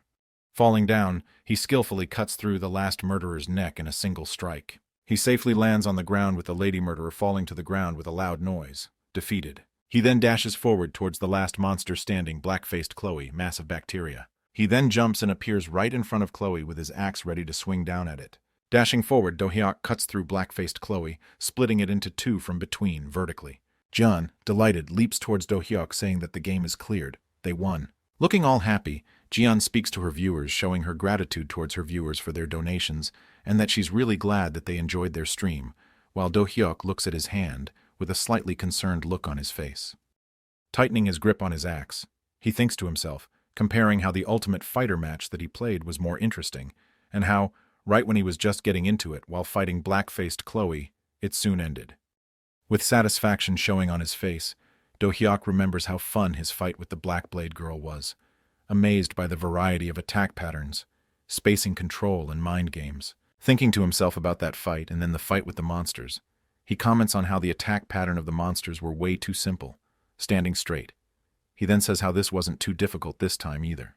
A notification then pops up saying that Black Oak donated 100,000 won and also congratulates them, seeing that Do-hyuk looks up at it and thanks Black Oak for the donation. The viewers then comment on the arrival of Black Oak and why Do-hyuk's Game Clear video is uploaded on Black Oak's item. With those comments swarming up, Do-hyuk turns his head. John suddenly comes forward, crouching a bit. She explains that it's because they haven't made an item account yet, and in return for sending viewers their way, they agreed to upload this game on Black Oak's item, while Do-hyuk just stands there at the back. Black Oak donates another 100,000 won and reminds them of the next collab, which gets the attention of the other viewers, to which Jian and Do-hyuk look up. Patting his shoulder while pointing at him, all sparkly, Jian announces to the viewers that her brother will be streaming with Black Oak this time. Suddenly, a viewer asks them if they're going to be streaming together with Black Oak, to which they both reply that it's just Do-hyuk streaming with Black Oak on Do-hyuk's own channel. The viewers then ask Do-hyuk about his streamer name, which John also asks him. Do-hyuk says that he was just going to use his real name. The viewers then comment that if Jian's streamer name is Jianchu, then shouldn't Do-hyuk be Do-hyukchu, to which he replies with a pretty annoyed look on this face, saying that he's rather just his name than copy his sister's. Irritated and pissed off, John demands an explanation as to what's wrong with Jianchu. Do-hyuk simply says that he thinks that Jianchu is a great streamer name.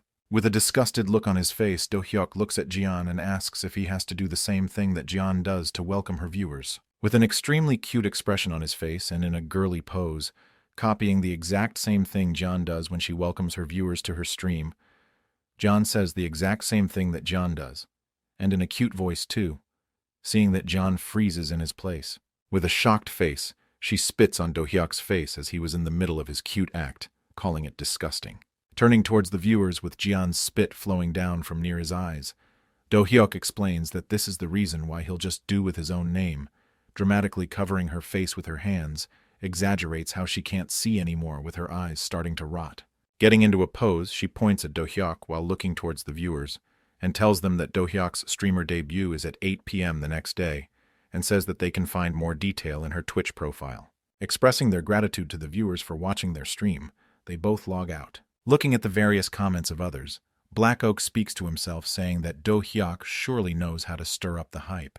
Talking with Do-hyuk through a video call, Black Oak asks him if he too saw these posts, to which he says that he too has. Talking to Black Oak, he says how he didn't expect this much buzz. Black Oak mentions that's just how much of an impact he made through Instant Kill. Excited about their collaboration, Black Oak says that the main content for the stream should be games that showcase physical prowess. Looking at the screen, Do-hyuk asks what kind of game he has in mind. Black Oak responds by saying the name of the game they'll be playing during that collaboration, that is, Rise of Valhalla. Black Oak then describes the game in detail to Do-hyuk. Rise of Valhalla is a game set in the 9th century, during the invasion of Anglo-Saxon England by the great heathen army of Viking warriors. What makes it stand out is its exceptional combat mechanics and intense battles, brutal yet noble in warfare than anyone else in battle. While looking at the screen, he then tells Do-hyuk how it's the perfect game to experience the so-called Viking high, and this was the most recommended game on the forums. He then asks Do-hyuk what he thinks. Do-hyuk asks him if Valhalla has both a standard game mode and reality mode, to which Black Oak says yes. With a large excited smile on his face, Black Oak says that Valhalla is the perfect game for Do-hyuk. Holding up his phone in front of his face, Do-hyuk listens to as Black Oak speaks, saying that Valhalla supports both game mode and reality mode. Gritting his teeth while holding up his fist in the air, he continues saying how hardly anyone plays in reality mode, because most people can't keep up with Viking-level physical abilities. Remembering the time when he was defeated by a foot soldier, with a slightly terrified look on his face, Black Oak, that in reality mode even the early Saxon soldiers are tough to defeat. Black Oak then informs Do-hyuk that he tried the reality mode challenge a few times and totally got wrecked.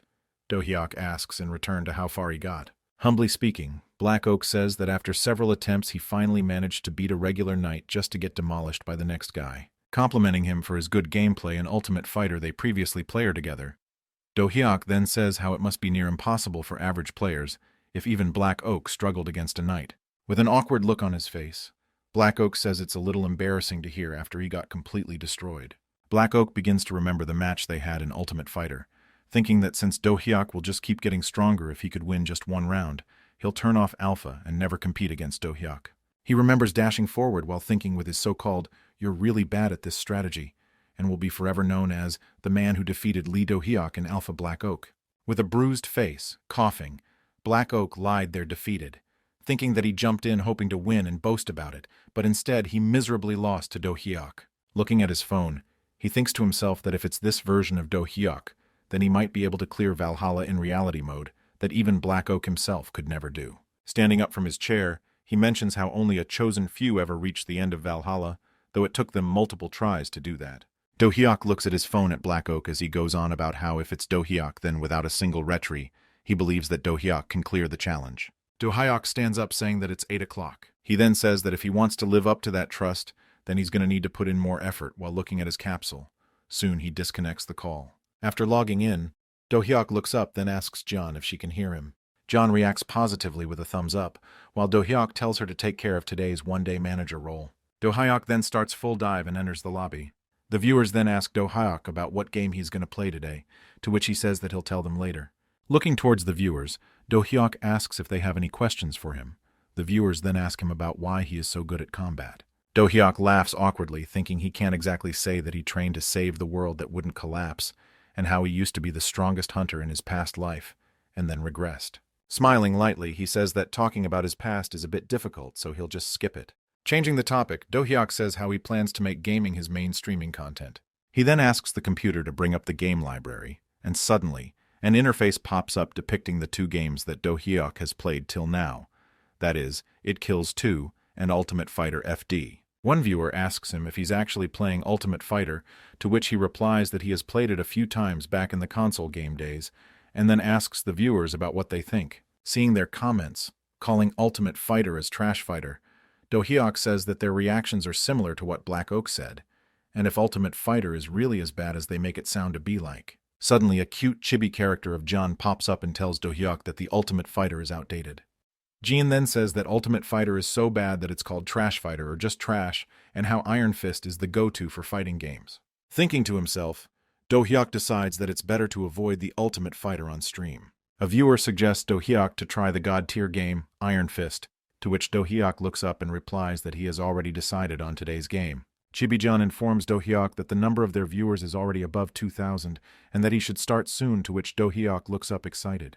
Putting his hand on the floor of the lobby, he calls out saying, "Rise of Valhalla." Do-hyuk suddenly appears in a black and white world in a heroic pose wearing Viking equipment with tattoos on his face. An interface pops up saying that he's currently in inactive form. Standing heroically, he says in a surprised tone that this is the Viking world, Rise of Valhalla. John pops up and tells him to choose the mode first. Looking up at the interface, he says that he'll go with reality mode first.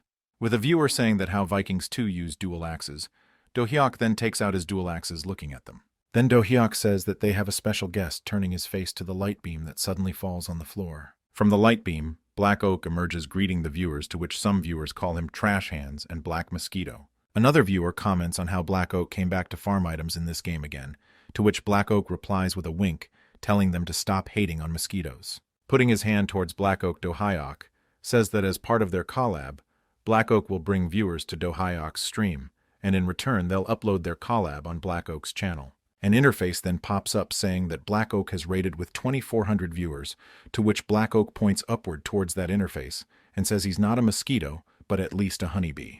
Chibi-Jian excitedly calls out to Do-hyuk, telling him to look at how their number of viewers has now gone over 5,000. Standing behind Do-hyuk, while Do-hyuk looks up in excitement, Black Oak thinks to himself that this is how one builds connections.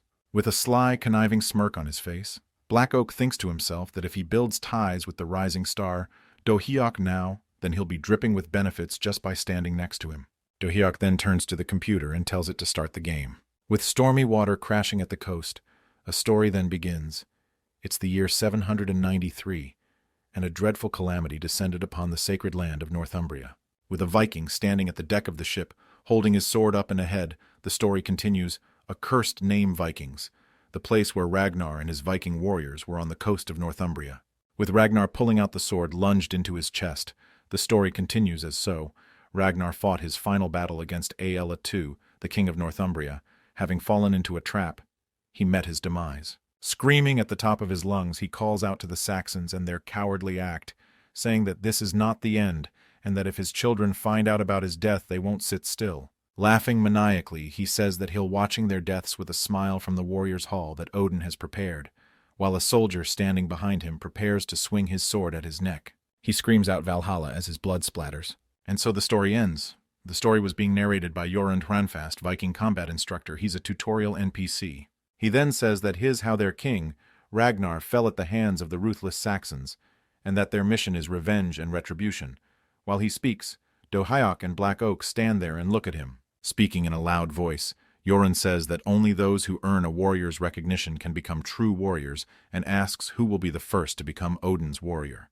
Black Oak tells Do-hyuk how in normal game mode Jorund teaches the players parrying and combat techniques. He then says, but in reality mode one must warn Jorund's recognition to gain the basic qualification to play Valhalla. Black Oak dashes forward with dual axes equipped, says that he'll be first to give it a try. With a huge grin on his face, Black Oak says to the viewers, if they remember that he defeated a knight with a sword and shield setup, and that even if dual weapons are hard, it's just swapping a sword and shield for axes. Standing in front of Jorund, Black Oak thinks to himself that he once already attempted reality mode in Rise of Valhalla. Jorund looks at the first warrior to come forward, that is, Black Oak, with a grin on his face. Jorund sneers at him for trying to use dual axes, and says how it's been a while since he saw a rookie foolish enough to wield enough a weapon in each hand. Holding up his huge two-handed axe, he laughingly says that he'll teach him how to properly use axes, telling him to come at him while calling him a rookie. With a single leap towards Yorund, directly appearing in front of him, Black Oak fiercely says that he'll make him take it back, that rookie remark. While about to swing his axe, Black Oak thinks to himself that though dual-wielding are difficult to handle, they have their own advantages, and one of them is the element of surprise that comes from having two weapons. Perfectly blocking his first axe attack, putting his two-handed axe vertically straight to his side. Yorund, after having blocked the first attack, laughs and tells him that his attacks are too weak. Working off his strategy, first luring the enemy into defending, then catching him off guard with a dual-axe combo. Suddenly a fist comes bashing into his face. With a heavy punch to his face, Black Oak is crushed into the ground. After getting punched, defeated, Black Oak just stood there on all fours, trembling while the viewers made fun of him for trying to be preposterous. Letting out a sigh, Yorund calls the sight of Black Oak pathetic, and tells him that he's no warrior and should rather go find work as a kitchen hand or something. Ignoring him, Yorund calls for the next challenger to step forward. Do Hyuk comes from behind and asks Black Oak if he's all right, irritated by Yorund for calling kitchen hand. He asks Do Hyuk if his dual axe okay was really that terrible.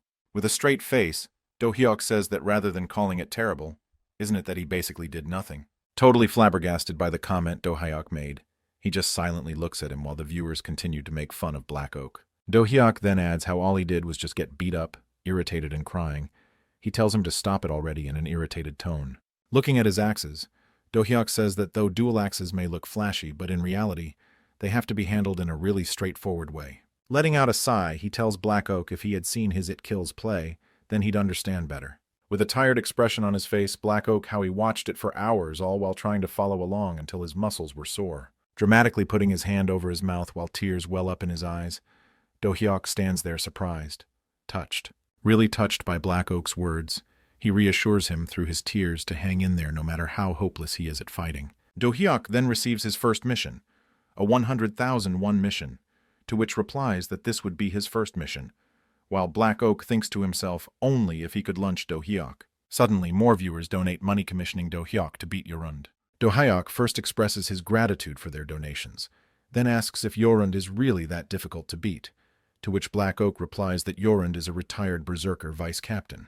While looking at Yorund fighting others, he says how he's pretty strong even in mid-game, while Yorund says how his opponent's attacks just tickle him. Defeating his opponent with a single punch, he says out loud how pathetic his current opponent is that he can't even watch anymore. Yorund then asks out loudly as to who's going to challenge him next. The viewers start to bicker amongst themselves, to which Do Hyuk simply tells them not to. While holding his axe up, Do Hyuk says that simply just winning seems too easy. While holding his axe pointing towards Yorund, Do Hyuk says that if he wins within 10 seconds, then that counts as a mission clear. Viewers then start to donate money issuing the mission to defeat Yorund within 10 seconds. As Do Hyuk said, then they go back to troll how Yorund isn't Black Oak, and can at least last 10 seconds, to which Black Oak says that if it was with Sword Shield, then he wouldn't even need 3 seconds. The viewers then troll him again, to which he reacts pissed off, while Do Hyuk walks toward Yorund with his axes. Holding his one hand up and forward, he invites Do Hyuk into the fight, saying if he's worthy of wielding dual axes. Do Hyuk then suddenly throws off one of his axes towards Yorund.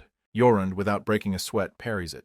Do Hyuk then suddenly charges ahead, appearing right in front of Yorund, striking him heavily, which Yorund easily blocks with his two-handed axe. Starting to get excited, Yorund praises how a worthy opponent has finally appeared. Having gotten back the axe that he threw, Do Hyuk thinks to himself that this one's different from before, even though his combat skills did stand out a bit against Black Oak. With a serious glint forming in his eyes, Do Hyuk thinks to himself if he trained by learning from battle datas and refining his techniques. He then remembers that such a method was called reinforcement learning. While looking at Yorund, he thinks how there must be even stronger NPCs beyond Yorund, and how his real combat experience surpasses all of them. With a determined look in his eyes, he gets into his fighting stance, exuding a golden aura from his body. Yorund commends Do Hyuk for showing his fighting spirit.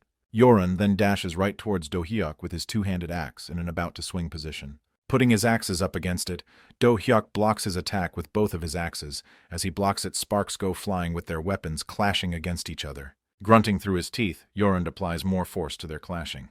With more force applied to their weapons clashing against each other sends Do Hyuk flying backward, making him realize that Yorund's strength is one level above his. Do Hyuk tries to turn his body while still being mid-air. Having successfully turned, Do Hyuk then kicks in his direction, which Yorund easily blocks with his two-handed axe, making Do Hyuk be able to block his consecutive attacks. He then places his other leg above Yorund's weapon and pulls it down, sealing off his weapon. Jumping up after pulling down his weapon, Do-hyuk is in mid-air, while Yorund has slightly lost his balance. Do-hyuk then kicks him on the chin, which makes his head get thrown backward with him spitting blood. Yorund suddenly grabs him by his pants. Angered, Yorund slightly curses at him while spitting blood through his teeth. Yorund then gets in position to swing his axe at the trapped Do-hyuk. Suddenly making a flip, Do-hyuk dodges it just by an inch or so. After his flip, he ends up behind Yorund while still being in mid-air. Do-hyuk then kicks him in the back with his legs using the momentum from his flip. Cursing at him, Yorund turns towards Do-hyuk. Before he could fully turn, Do-hyuk stops him from doing so by putting his axe right behind his neck. With his axe behind Yorund's neck, Do-hyuk announces that the match is over. A notification then pops up saying that the mission was a success. Black Oak just stood there finding it hard to believe what he just saw and how Do-hyuk actually defeated Yorund within 10 seconds as he said. The viewers congratulate Do-hyuk on defeating Yorund, to which Do-hyuk looks up and shows his gratitude towards them. Looking at Do-hyuk, Yorund says that was a strong hit and how it's like he's watching the son of Odin himself. Excited on Do-hyuk receiving that praise, Black Oak says how being called the son of Odin is the highest Viking praise. Looking at Do-hyuk, Yorund asks him what his name is. With a hand on his waist, Do-hyuk says that his name is Gunnar. Gunnar, Do-hyuk, is the protagonist of Rise of Valhalla. Yorund praises his name, calling it a magnificent name befitting a Viking, while a notification window pops up saying that Yorund acknowledges Do-hyuk. Another window pops up saying that a quest has been assigned. The quest is for Do-hyuk to earn the recognition of warriors. He has only been recognized by 1 out of 5. Seeing that Do-hyuk looks up at the panel, excitedly, Black Oak looks up at the viewers' comments and asks if something like Yorund giving out a quest has ever been revealed. The viewers agree with Black Oak as to how something like this hasn't ever happened before, to which Do-hyuk turns towards Black Oak and asks him if this is a rare trigger. Looking at Do-hyuk excited, Black Oak says that this is a side quest and not just anyone can receive it, and it's called the Odin's Son quest. He then says that if a player earns recognition from warriors 5 times, then they receive the title Son of Odin through his side quest. He continues that whether or not one has the title Son of Odin is a symbol that determines if they're a Valhalla pro or not. Continuing, he says that this is the first time Odin's Son quest has appeared, but this is the first time it's been triggered in the tutorial zone. He continues that though Yorund has been defeated in the tutorial before, he has never been known to give the Odin's Son quest before. Putting out his hand, he says that maybe the unlock condition was tied to the clear time, and since Do-hyuk defeated Yorund within 10 seconds, then the threshold is probably between 10 and 30 seconds, and defeating Yorund within that time will result in the Odin's Son quest popping up. Putting his hand on his chin, Do-hyuk says realizing that there's a time limit. A viewer then comments how Do-hyuk is going to get called Odin's Son from the beginning, while Black Oak has been called Kitchen Hand, even after multiple playthroughs, seeing that Black Oak reacts depressingly. Annoyed by the constant trolls, he says that it's not that he's bad, it's just that Do-hyuk is an absolute freak. Putting his hand on Black Oak's shoulder, Do-hyuk says that it's just like Black Oak said that one shouldn't wield dual axes if you don't have the talent. Clearing his throat, Do-hyuk says that it's not that Black Oak is untalented, it's just that he doesn't have quite the talent to wield dual axes. Viewers then start to troll him again. In reaction to that, tears flow down like a fountain from his eyes, with him making a grinding noise with his teeth. Pulling out his sword irritatedly, Black Oak says that he admits it if Do-hyuk tells him he lacks the talent, but he refuses to hear it from the viewers. Holding a short sword in one hand and a shield in another, Black Oak says that this time he'll earn Yorund's recognition with his main weapon. Do-hyuk then cheers on him, wishing him luck, to which the viewers comment that Do-hyuk's cheer was really half-hearted and insincere. Irritated by the viewers' comments, Black Oak looks up irritatedly, with tears welling up in his eyes, as he tells them to stop killing his motivation. Suddenly, a viewer makes a point, saying that Black Oak is still in the top 5% of Valhalla players, and if it weren't for Do-hyuk being on a totally different level, Black Oak is actually pretty decent himself. Hearing that, Black Oak's mood suddenly lightens a bit. Irritated by their trolls, getting into a fighting stance, gritting his teeth with tears welling up in his eyes, Black Oak says that he'll prove it that he's no less than Do-hyuk, and make them eat their words. Holding his two-handed axe up, Yorund taunts Black Oak, and so Black Oak dashes towards him, appearing right in front of him, yelling that he'll make him eat his words too. He then swings his sword at Yorund, which he blocks with his two-handed axe. Yorund then pushes back his sword by swinging his axe, calling him weak. While yelling at him that if he wants to break through his defense, then he should make his strikes heavier, he dashes towards Black Oak as he's about to punch him. Black Oak ducks and dodges his punch, making a movement indicating that he's about to bash his shield into Yorund. Black Oak then swings his shield in Yorund's direction, seemingly hitting him. Yorund seems to have blocked that attack. Then grinning at him, he says that's the fighting spirit he wants. Excited with the way the current fight is going, Yoran then kicks Black Oak, pushing him back. Excited by the turn of events with a huge grin on his face, he then jumps at Black Oak with his arms open, about to swing his axe with one hand. With Yoran finally swinging down his axe at Black Oak, he manages to block it at the right moment. Black Oak stands there, perfectly defending against that heavy attack. Black Oak then suddenly swings his sword at Yoran, which he easily dodges. A small cut has appeared on Yoran's face, ignoring that he just praises Black Oak for his moves. Saying out loud how it's not over, Yoran swings a punch at him and it lands. Calling himself the Great Black Oak of Valhalla, he keeps pushing forward with his strikes at Yorund, while Do-hyuk watches them fight from the sidelines. Do-hyuk comments at how wielding a sword and shield is making a big difference in Black Oak's skills. He's able to measure the distance better, and that his shield techniques look more refined than when he only has an axe. Black Oak then heavily falls onto the ground, letting out a grunt. While he's just about to get up, he suddenly notices an axe right beside his neck. Yoran stands in front of Black Oak, with the sun shining behind Yoran's head. He says that this is the end. With a small grin on his face, Yoran remarks how switching weapons makes him more useful. Suddenly a notification pops up saying that Yoran acknowledges Black Oak. Turning towards the other warriors, Yoran announces that today's sparring ends here and that they're all dismissed. Do-hyuk supports the exhausted Black Oak, pulling him back on his feet while praising him having worked hard, to which Black Oak says that he finally earned Yoran's approval. With a serious look on his face, Yoran turns towards Do-hyuk and Black Oak, asking them if they're confident in hunting. Putting his hand up, Black Oak reacts positively, saying that he's quite an archer. He then issues them a mission, to join the hunting team and secure some food, to which they respond positively, and then a notification about hunting shows up. With the moon up in the sky, they're still hunting, and have already caught 4 out of 5 animals, with holding a dead rabbit in its hands. Black Oak stands in front of Do-hyuk, showing it to him.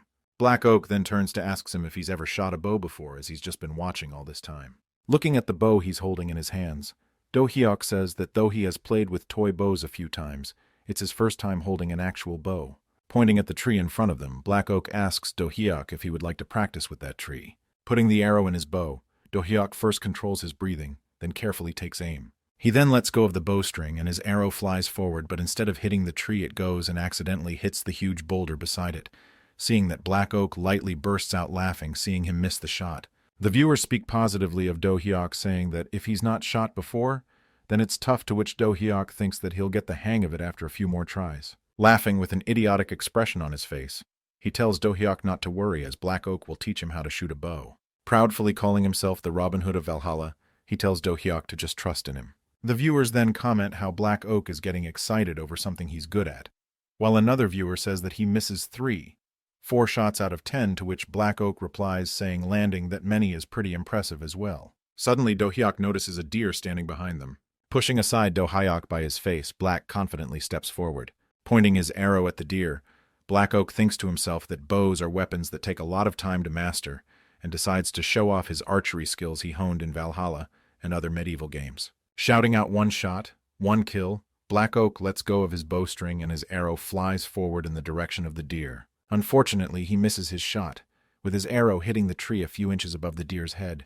The deer then turns away, starting to run away from them. Seeing that, Black Oak gets in position to shoot again, while Do-hyuk, standing beside him, takes out an axe from his waist. Do-hyuk then pushes aside Black Oak by his face and simply tells him to step aside. With sudden movements, Do-hyuk throws his axe at the deer. The axe hits the running deer, beheading it with a clean cut. Totally amazed by what Do-hyuk just did, Black Oak just stood beside him with his lower jaw falling down in awe, while Do-hyuk walks forward saying it's not that difficult, and it's just to predict where the target is headed and throw it there. While the viewers comment on how simply Do-hyuk just throws an axe, Do-hyuk goes forward picking his axe up. Suddenly a notification pops up saying that they have completed their hunting mission. Suddenly a linked quest pops in front of them, to which they both look up at. The quest says that Saxon soldiers are targeting the Viking stronghold, planning their ambush above a mountain from which the Viking camp is visible.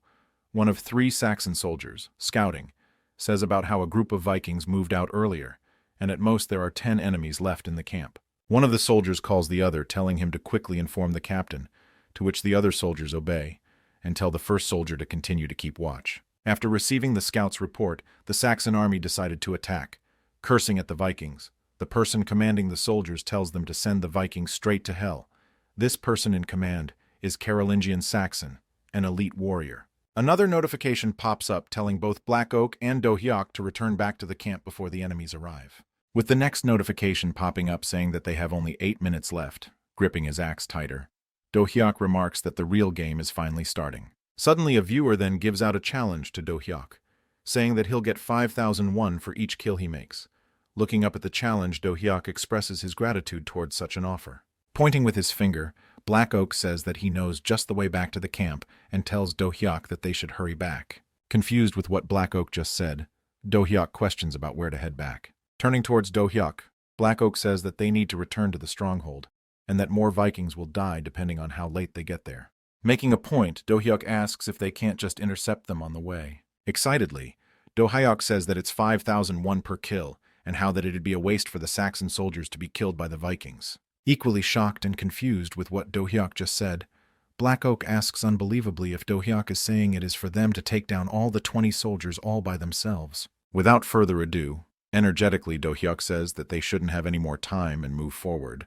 Black Oak walks behind him, still questioning Do-hyuk if he's sure about his decision, while they move forward through the forest. Carolingian commands the soldiers to stay alert of their surroundings, and that they'll soon reach the enemy's base. Suddenly an axe flies their way, hitting a soldier on its head, and he falls back. Worried as to what just happened, Carolingian screams out, saying that it's an ambush, letting all his soldiers know through his scream. Looking at the way the axe came from, he sees Do-hyuk and Black Oak, surprised to see just 2 Vikings standing in front of a 20-person army. Carolingian then taunts them, saying what can just 2 people even do against them. Soon after, Do-hyuk charges forward without listening to what Black Oak was saying. Screaming out, Carolingian says that they must have lost their minds, and then commands his soldiers to get ready to attack them. Running towards them, about to swing his axe, Do-hyuk says loudly about the rule first come, first serve rule. Instead of swinging his axe, Do-hyuk throws it at a soldier, which the soldier blocks with his shield. Dashing forward, Do-hyuk hits the soldier's face with his elbow. His axe comes off from the wooden shield. Do-hyuk then grabs his axe while it is in midair. He then swings it down, beheading the soldier he just elbowed, while continuing to dash forward. Suddenly a soldier swings his sword from behind Do-hyuk, which he dodges by ducking. While in momentum, he turns around and swings his hand, hitting the soldier's chin. After getting hit by Do-hyuk, the soldier flies backward. Carolingian looks slightly worried as to how easily Do-hyuk hit the soldier, and then kills him with his axe as he fell. Angered from watching his soldiers die like that, Carolingian curses at him, asking him if he can't stop in anger, with a viewer asking if Black Oak is going to join in on the fight or not, to which he replies that he is getting to it, while Do-hyuk stands there with soldiers limiting his movement. Suddenly jumping and appearing in front of Carolingian, swinging his sword at Carolingian, which he blocks with his sword, Black Oak says that he'll prove his skills through this battle with the elite warrior Carolingian. Do-hyuk beheads another soldiers, with a viewer announcing that Do-hyuk has already taken down 6 soldiers. Talking to himself, Do-hyuk asks if this is a hexakill he just did, while wondering if Black Oak is fighting well, while Do-hyuk is still surrounded by soldiers. Do-hyuk's eyes suddenly falls on Black Oak getting pushed back by the elite warrior Carolingian, with him calling out to Do-hyuk for help. With a straight face, Do-hyuk tells himself that Black Oak looks fine. Getting pushed back, Black Oak shouts at Do-hyuk to save him. While Black Oak gets pushed onto the ground with getting hit by Carolingian constantly, which Black Oak blocks with his shield, Do-hyuk says that first he's going to focus on reducing the numbers, hearing that Black Oak curses at Do-hyuk. Suddenly a soldier dashes forward, thrusting his sword at Do-hyuk, which Do-hyuk easily dodges by falling a bit backwards. After dodging that soldier, he then beheads him, cutting off an arm of a soldier, while slashing through his chest as he dashes towards another soldier. Slashing through one soldier, he goes to another. Do-hyuk goes around slaughtering the soldiers, slashing some normally while beheading the others, looking like a madman. He continues to break through their shields and kill them in one strike. Do-hyuk stands around corpses of dead soldiers. The viewers excitedly comment on how only 6 soldiers are left. Looking at the hesitant expression on the face of the soldiers, the viewers comment on how the soldiers look scared to face Do-hyuk. Do-hyuk thinks to himself in confusion that the NPCs are scared even though it's a game. He then asks while talking to himself if the soldiers are seriously thinking of running away. Suddenly, Carolingian shouts at the soldiers to not be afraid and keep fighting while he himself keeps bashing his sword on Black Oak's shield. Suddenly, a sword falls to the ground with a person saying that he's too afraid to do anything. And so the remaining soldiers run away, calling Do-hyuk a monster as he stands in between a pile of corpses, and how they're sure to die if they were to keep fighting any longer. While the remaining soldiers run away, Do-hyuk gets in position to throw his axe at them. His axe suddenly flies towards them, passing across one soldier, beheading the other. The other soldier, shouting in horror, looks back at Do-hyuk with tears welling in his eyes. And then he also gets beheaded by Do-hyuk's other axe flying his way. A viewer then asks Do-hyuk how he is going to hunt them now that both his axes are gone, to which Do-hyuk says that he'll just use a bow instead. Another viewer asks if the axe mission ends here, to which Do-hyuk replies that he has a plan. Do-hyuk then shoots and his arrow misses the soldier. Looking at his bow, Do-hyuk says that he now understands how he should shoot. Pointing his arrow towards the running soldier, Do-hyuk says that he's going to do it properly this time. Do-hyuk then shoots his arrow and it goes and hits the soldier in his thigh. He then shoots another arrow, hitting another soldier's thigh. After rendering all the soldiers unable to stand, he runs towards one of them with his axe, ready to swing down at him to behead him. Turning towards Do-hyuk, the soldier begs him to spare his life and let him live. Ignoring his pleas, Do-hyuk swings down at him, killing him. He then turns to another soldier who's trying to crawl to safety, away from Do-hyuk. That soldier then turns around facing Do-hyuk, pleading with him to not come to him. With tears welling in his eyes, he screams in fear, realizing that Do-hyuk won't stop. Looking at the corpse of the dead soldier lying in front of him, Do-hyuk says how easy it was for him. A viewer then asks him about how he improved his bow attack in short a such time. Do-hyuk replies saying that he just tried shooting a few times and it worked. Looking at his axe, he tightens his grip, saying that it's only Carolingian left to deal with. Do-hyuk then notices Black Oak fighting against Carolingian, blocking all his attacks while whining to Do-hyuk to come and save him. Carolingian then suddenly diagonally swings his sword, telling Black Oak as to where he's looking while fighting him, to which Black Oak dodges by falling to the ground.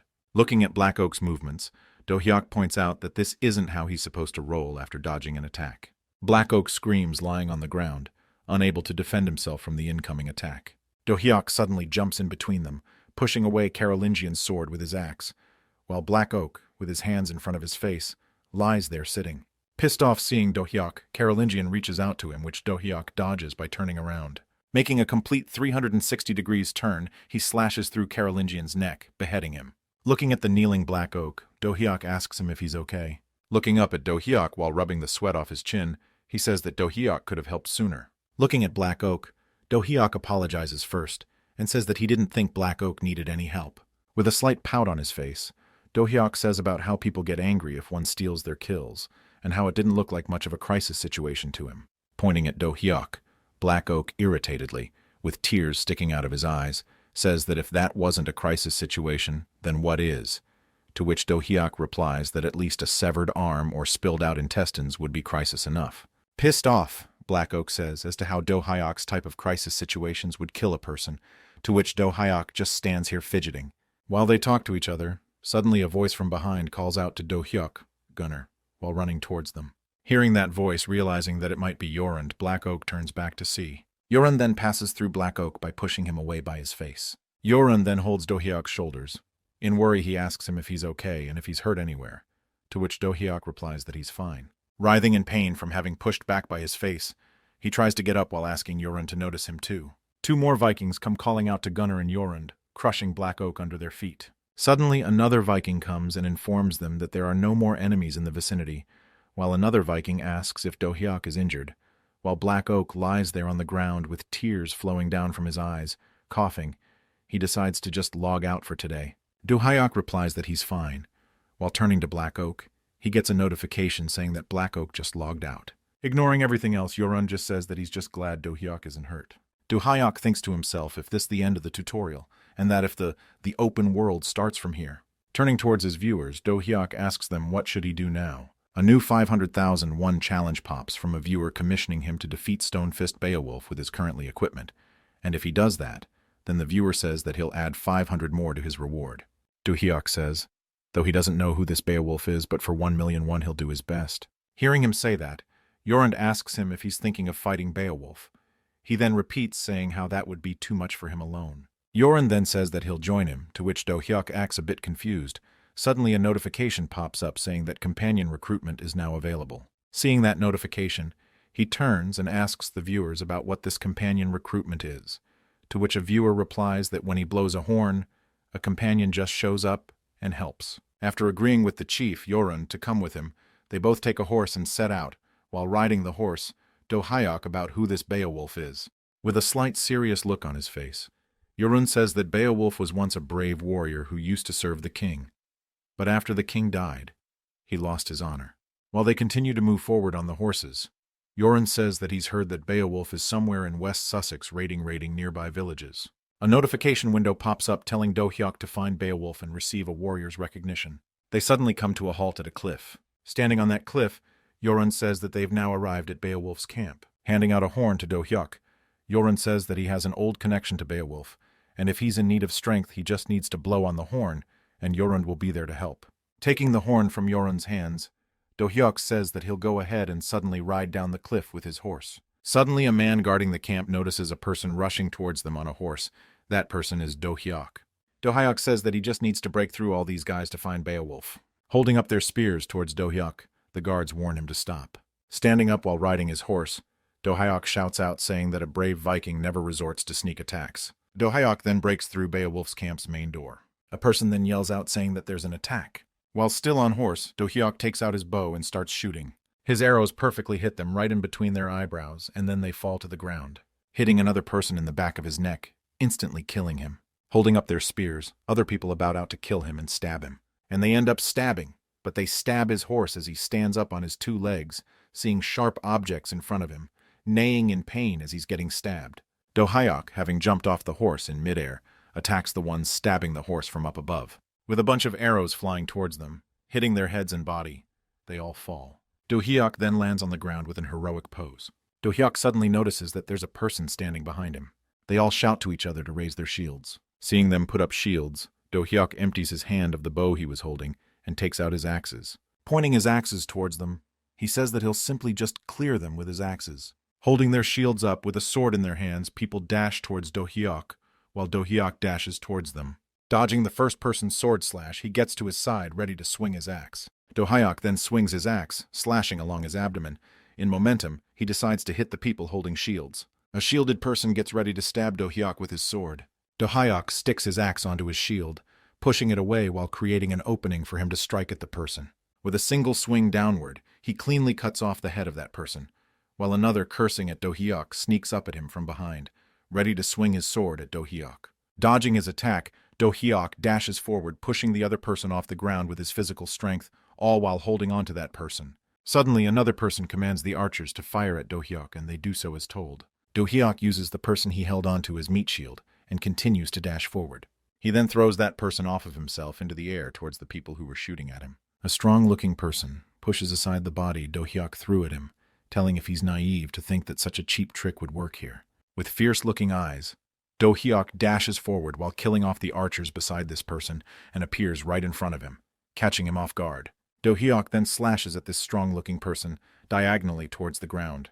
While this strong-looking person is on his knees, Do-hyuk decides to swing down his axe once again. Sweating from fear, snot flowing down from his nose, this strong-looking person screams out calling for their boss. Suddenly, an axe comes flying from somewhere towards Do-hyuk. With an unbothered look on his face, Do-hyuk easily parries it. A huge Viking wearing a helmet with horns on its sides with a huge shield and axe enters this person, his stone fist Beowulf, and tells Do-hyuk to stop. Looking bright, the kneeling person then turns his head and says that this is the guy who's been wreaking havoc in their camp. Do-hyuk simply tells him to shut up and cuts his head off. Seeing him behead his subordinate, Beowulf curses at Do-hyuk. Do-hyuk then swings his axe, splashing off the blood off of it, tells Beowulf that there's no time to waste and taunts him to come at him.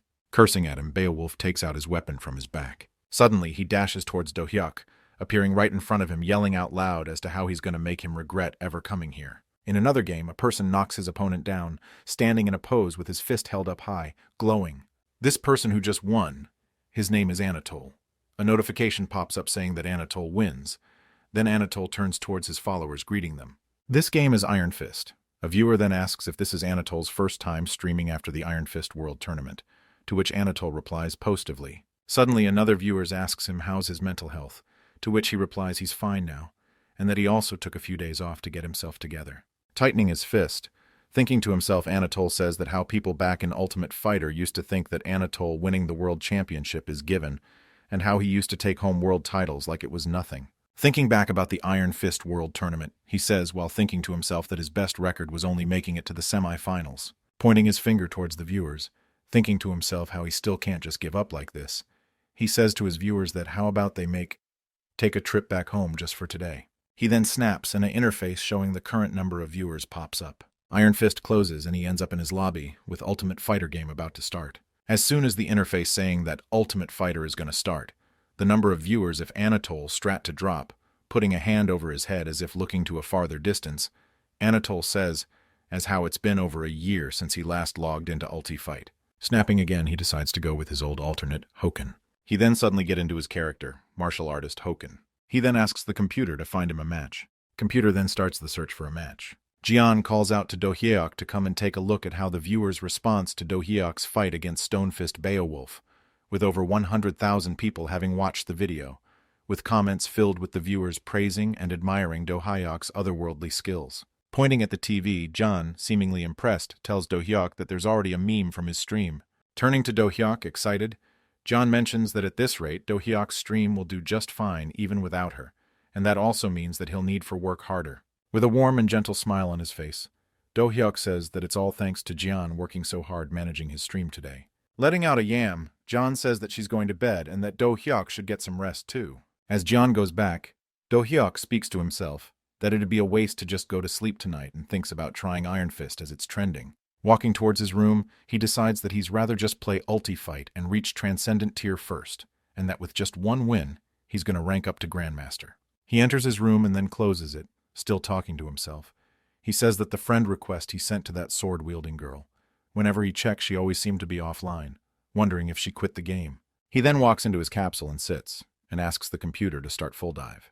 He then enters the lobby, with computer searching for opponents in the ranked game. Computer then shows a player's name after finding a match. Seeing that there are 0 wins, 0 losses, Do Hyuk speaks to himself if this is an old account the player is trying to revive after a long break. Without further thinking, Do Hyuk accepts it.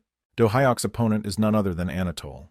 Anatole is looking at the matched interface and exclaims calmly after seeing that Do Hyuk has a 100% win rate. He estimates that maybe his opponent is somewhere between a Grandmaster and Transcendent while looking at the matched interface.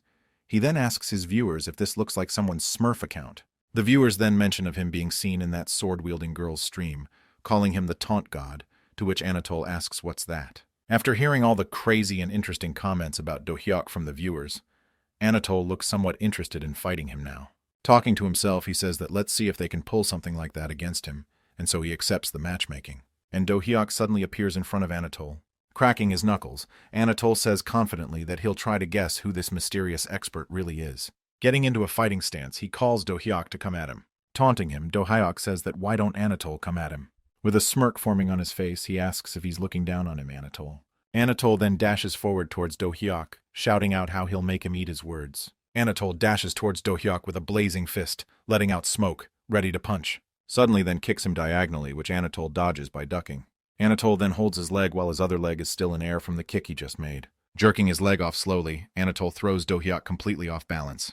Gritting his teeth, Anatole turns around to punch him. Do Hyuk decides to block it by putting his hands in front of his face while being upside down in midair. Do Hyuk blocks off against that attack of Anatole, getting a little pushed back. Suddenly, with his leg nearing Anatole's face, Anatole thinks to himself about how crazy is that for him to have blocked that attack while still being midair. With his kick finally making contact with his face, Anatole goes flying into the ground, bashing his face on it. Do Hyuk then lunges towards Anatole with his blazing fist attack. While getting up from the ground, Anatole suddenly notices that attack. Pushing the ground with his hands, Anatole dodges that attack.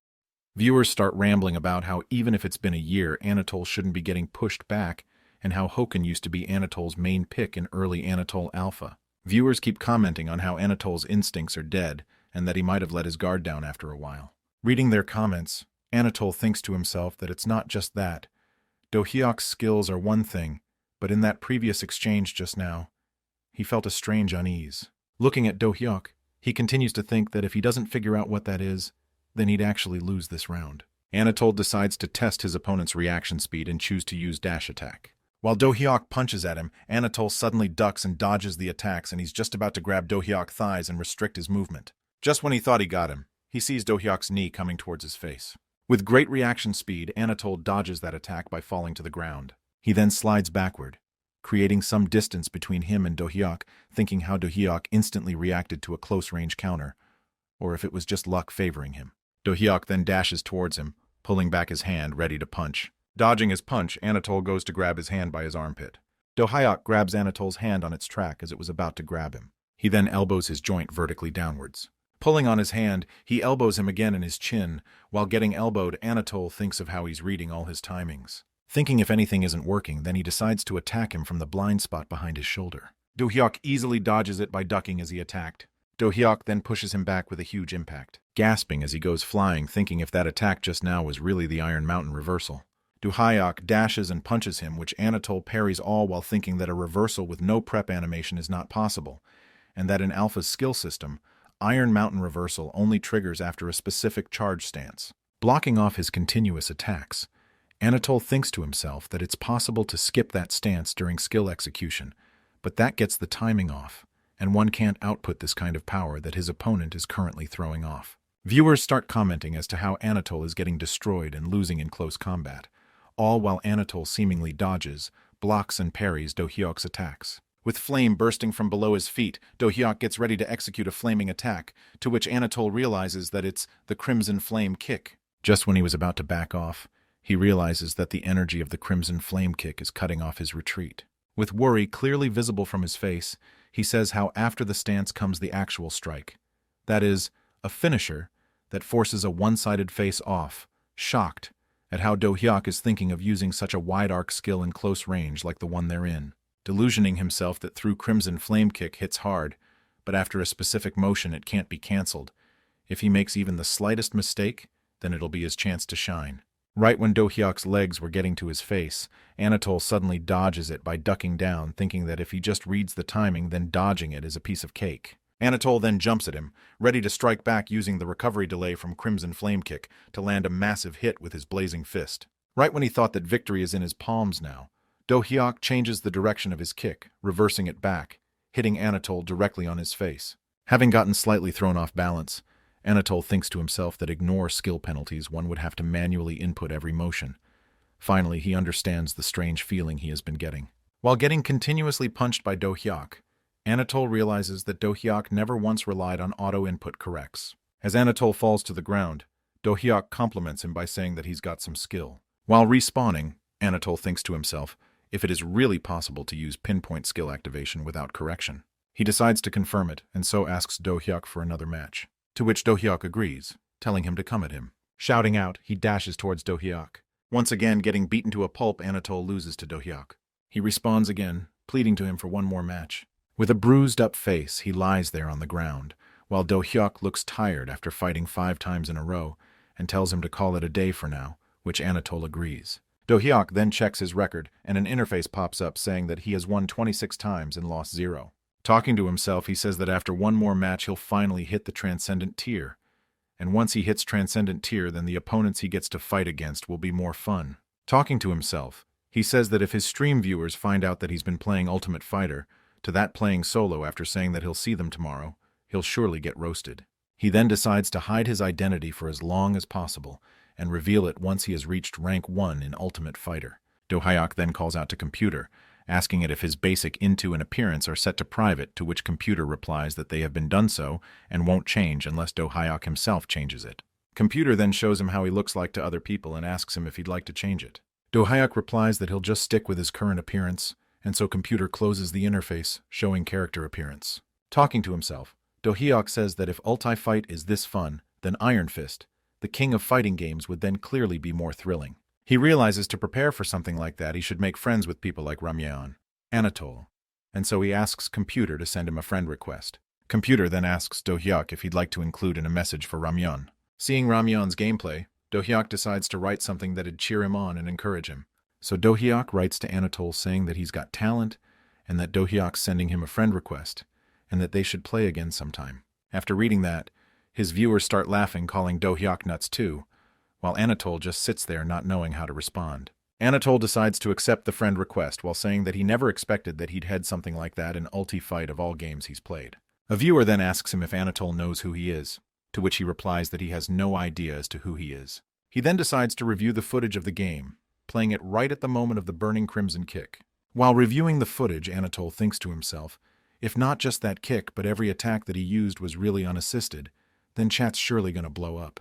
Clenching his fist while thinking to himself, he says that he thought that he had this game already figured out, but there turns out to be more to master. Looking at his clenched fist, he thinks to himself that maybe the answer to his struggle in Iron Fist is here, in ulti-fight. He then turns off the replay review. With a grin showing on his face, he thinks to himself that there's no way that he's talking all the hits alone. Getting up, he decides to keep this footage a secret and not post it so that the other players who run into him messed up too. With his hands on his hips, standing, he decides to let the others experience what he felt getting destroyed by him. Banging her desk, annoyingly, John says that if it weren't for the comments on the match with Anatole not spreading over the whole forum, then Do-hyuk would have been on the Num1 highlight reel. With a nonchalant expression on her face, she mentions how her brother has just been busy with Valhalla lately, and once Do-hyuk logs in again, he'll surely mop the floor with that dude. Putting her fingers above her keyboard, about to type, she decides to make sure that Do-hyuk's ranking doesn't fall. While side-eyeing to her room's door, she says if Do-hyuk is even back yet after she told him to go get some things from the convenience store. Talking to himself as he's just about to enter the convenience store, he slightly curses at John for sending him to go and get banana milk for her. He then says that he's just doing that because he got the card. Suddenly a kid comes and accidentally hits Do-hyuk and staggers. That kid then suddenly falls on his back to the ground, with his kinfy packet falling by his knee. Do-hyuk then ducks down, offering the kid a hand and asks if he can stand up. Adjusting his glasses, the kid apologizes first. Surprised, after getting a proper view of the kid's face, he asks him if he's the big ear's Jagel Min. Surprised from hearing his name from a total stranger, he asks how he knows his nickname and name and who he is. Thinking to himself, with a surprised look on his face, if this kid is really Jagel Min, the sharp-eared tactician Jagel Min, who used to serve under him before the regression. He then remembers back to his life before regressing when he used to lead the 13th Squad of the Stray Dog units, and how Jagel Min was the one who planned all of 13th Squad's operations, the big-eared strategist. Remembering back the days, he remembers of the day when Jagel Min said how he's jealous of big guys like Do-hyuk himself. While eating from his can, Do-hyuk asks as to who gave Jagel booze this time around, to which a woman comes up from behind and tells Do-hyuk not to nag him too much. Hugging him, pushing his head into her chest, the woman says that their strategist needs some liquor to get those gears turning. Pushing himself away from that woman, he complains how the older folks always say he's cute and treat him like a kid, and seeing them everyone does that too. Holding his face in her hands, making his cute kissing face, the woman cutely calls Jagel Min tough, all while Jagel Min pushes her face away from his. Suddenly a long-haired guy comes up from behind saying that she should lay off a bit, and if she can't see that he hates it, and then says wouldn't it make more sense if she were to team up with him instead. Holding up a huge, heavy hammer in her hands, she tells the long-haired guy to screw off. Scared by her, he agrees to it.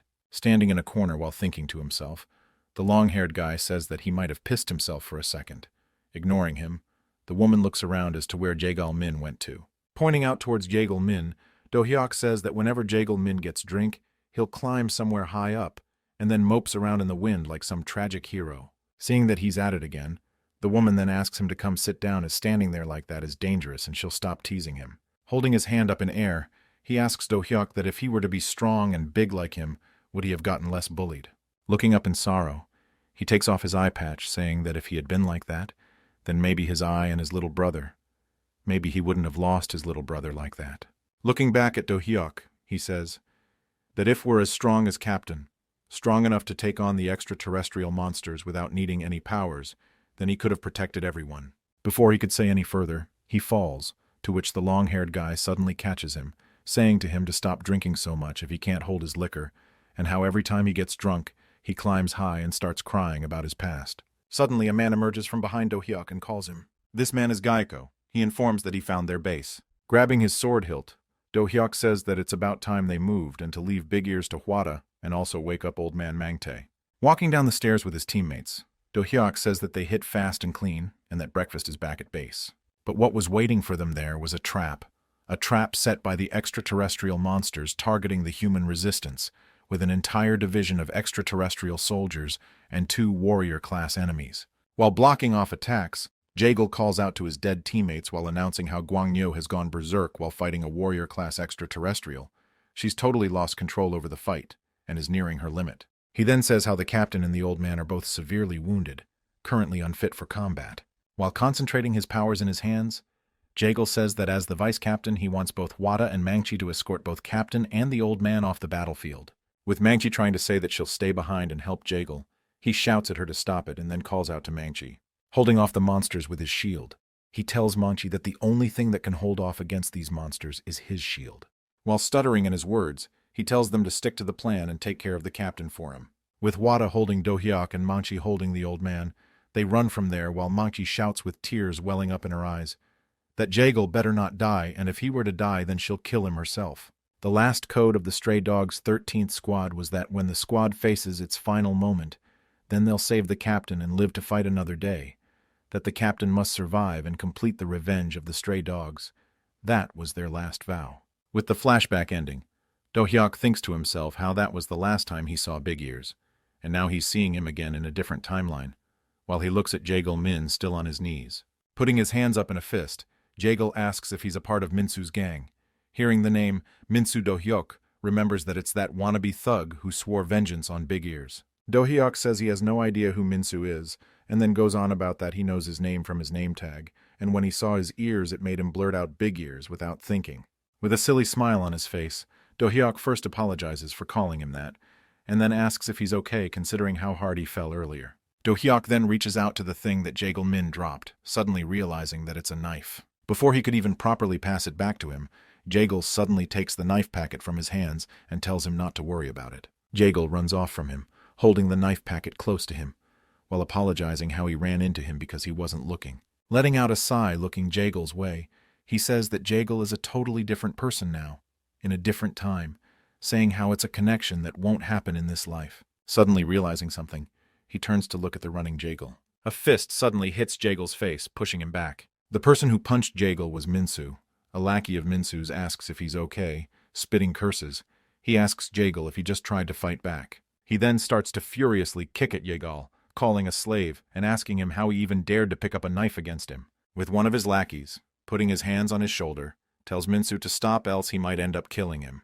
Minsu then pushes his hand off of his shoulder, shouting out that he'll take care of it himself. Minsu then pulls Jagel up by his hair. Calling him a slave, Minsu speaks while gritting his teeth.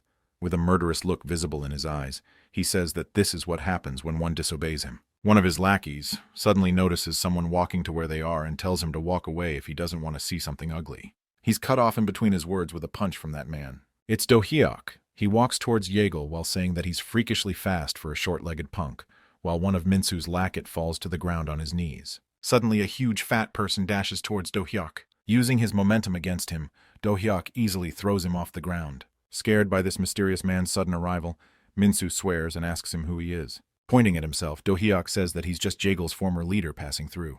Seeing Do-hyuk, Jagel realizes that it's the guy he accidentally crashed onto while coming out of the convenience store. Minsu stutters a bit after hearing the world leader and asks him if he's with the three-way crew. With a punch to his face, Do-hyuk says that he's from Stray Dogs. Minsu then asks if that means he's from Yongsan. He then asks if he's with Yongpal Hyung. Punching him again, he doesn't know any Yongpal.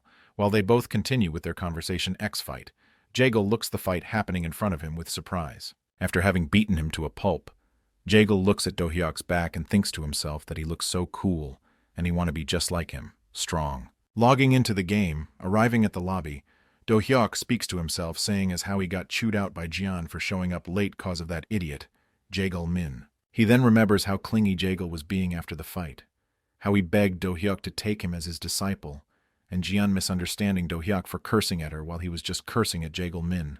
He says how he had to jump through hoops and convincing Jian that it was just a misunderstanding. Clenching his fist, Do-hyuk says that if Big Ears is in this timeline, then his other teammates should be here too, while asking himself if he should go look for them or not. After a moment of silence, he decides he should just focus on his current mess first. He then says that he needs to first pay off the debt he's drowning in. He then asks Computer to open up the chat window, deciding to make some cash first, to which Computer replies with that the chat window is opening.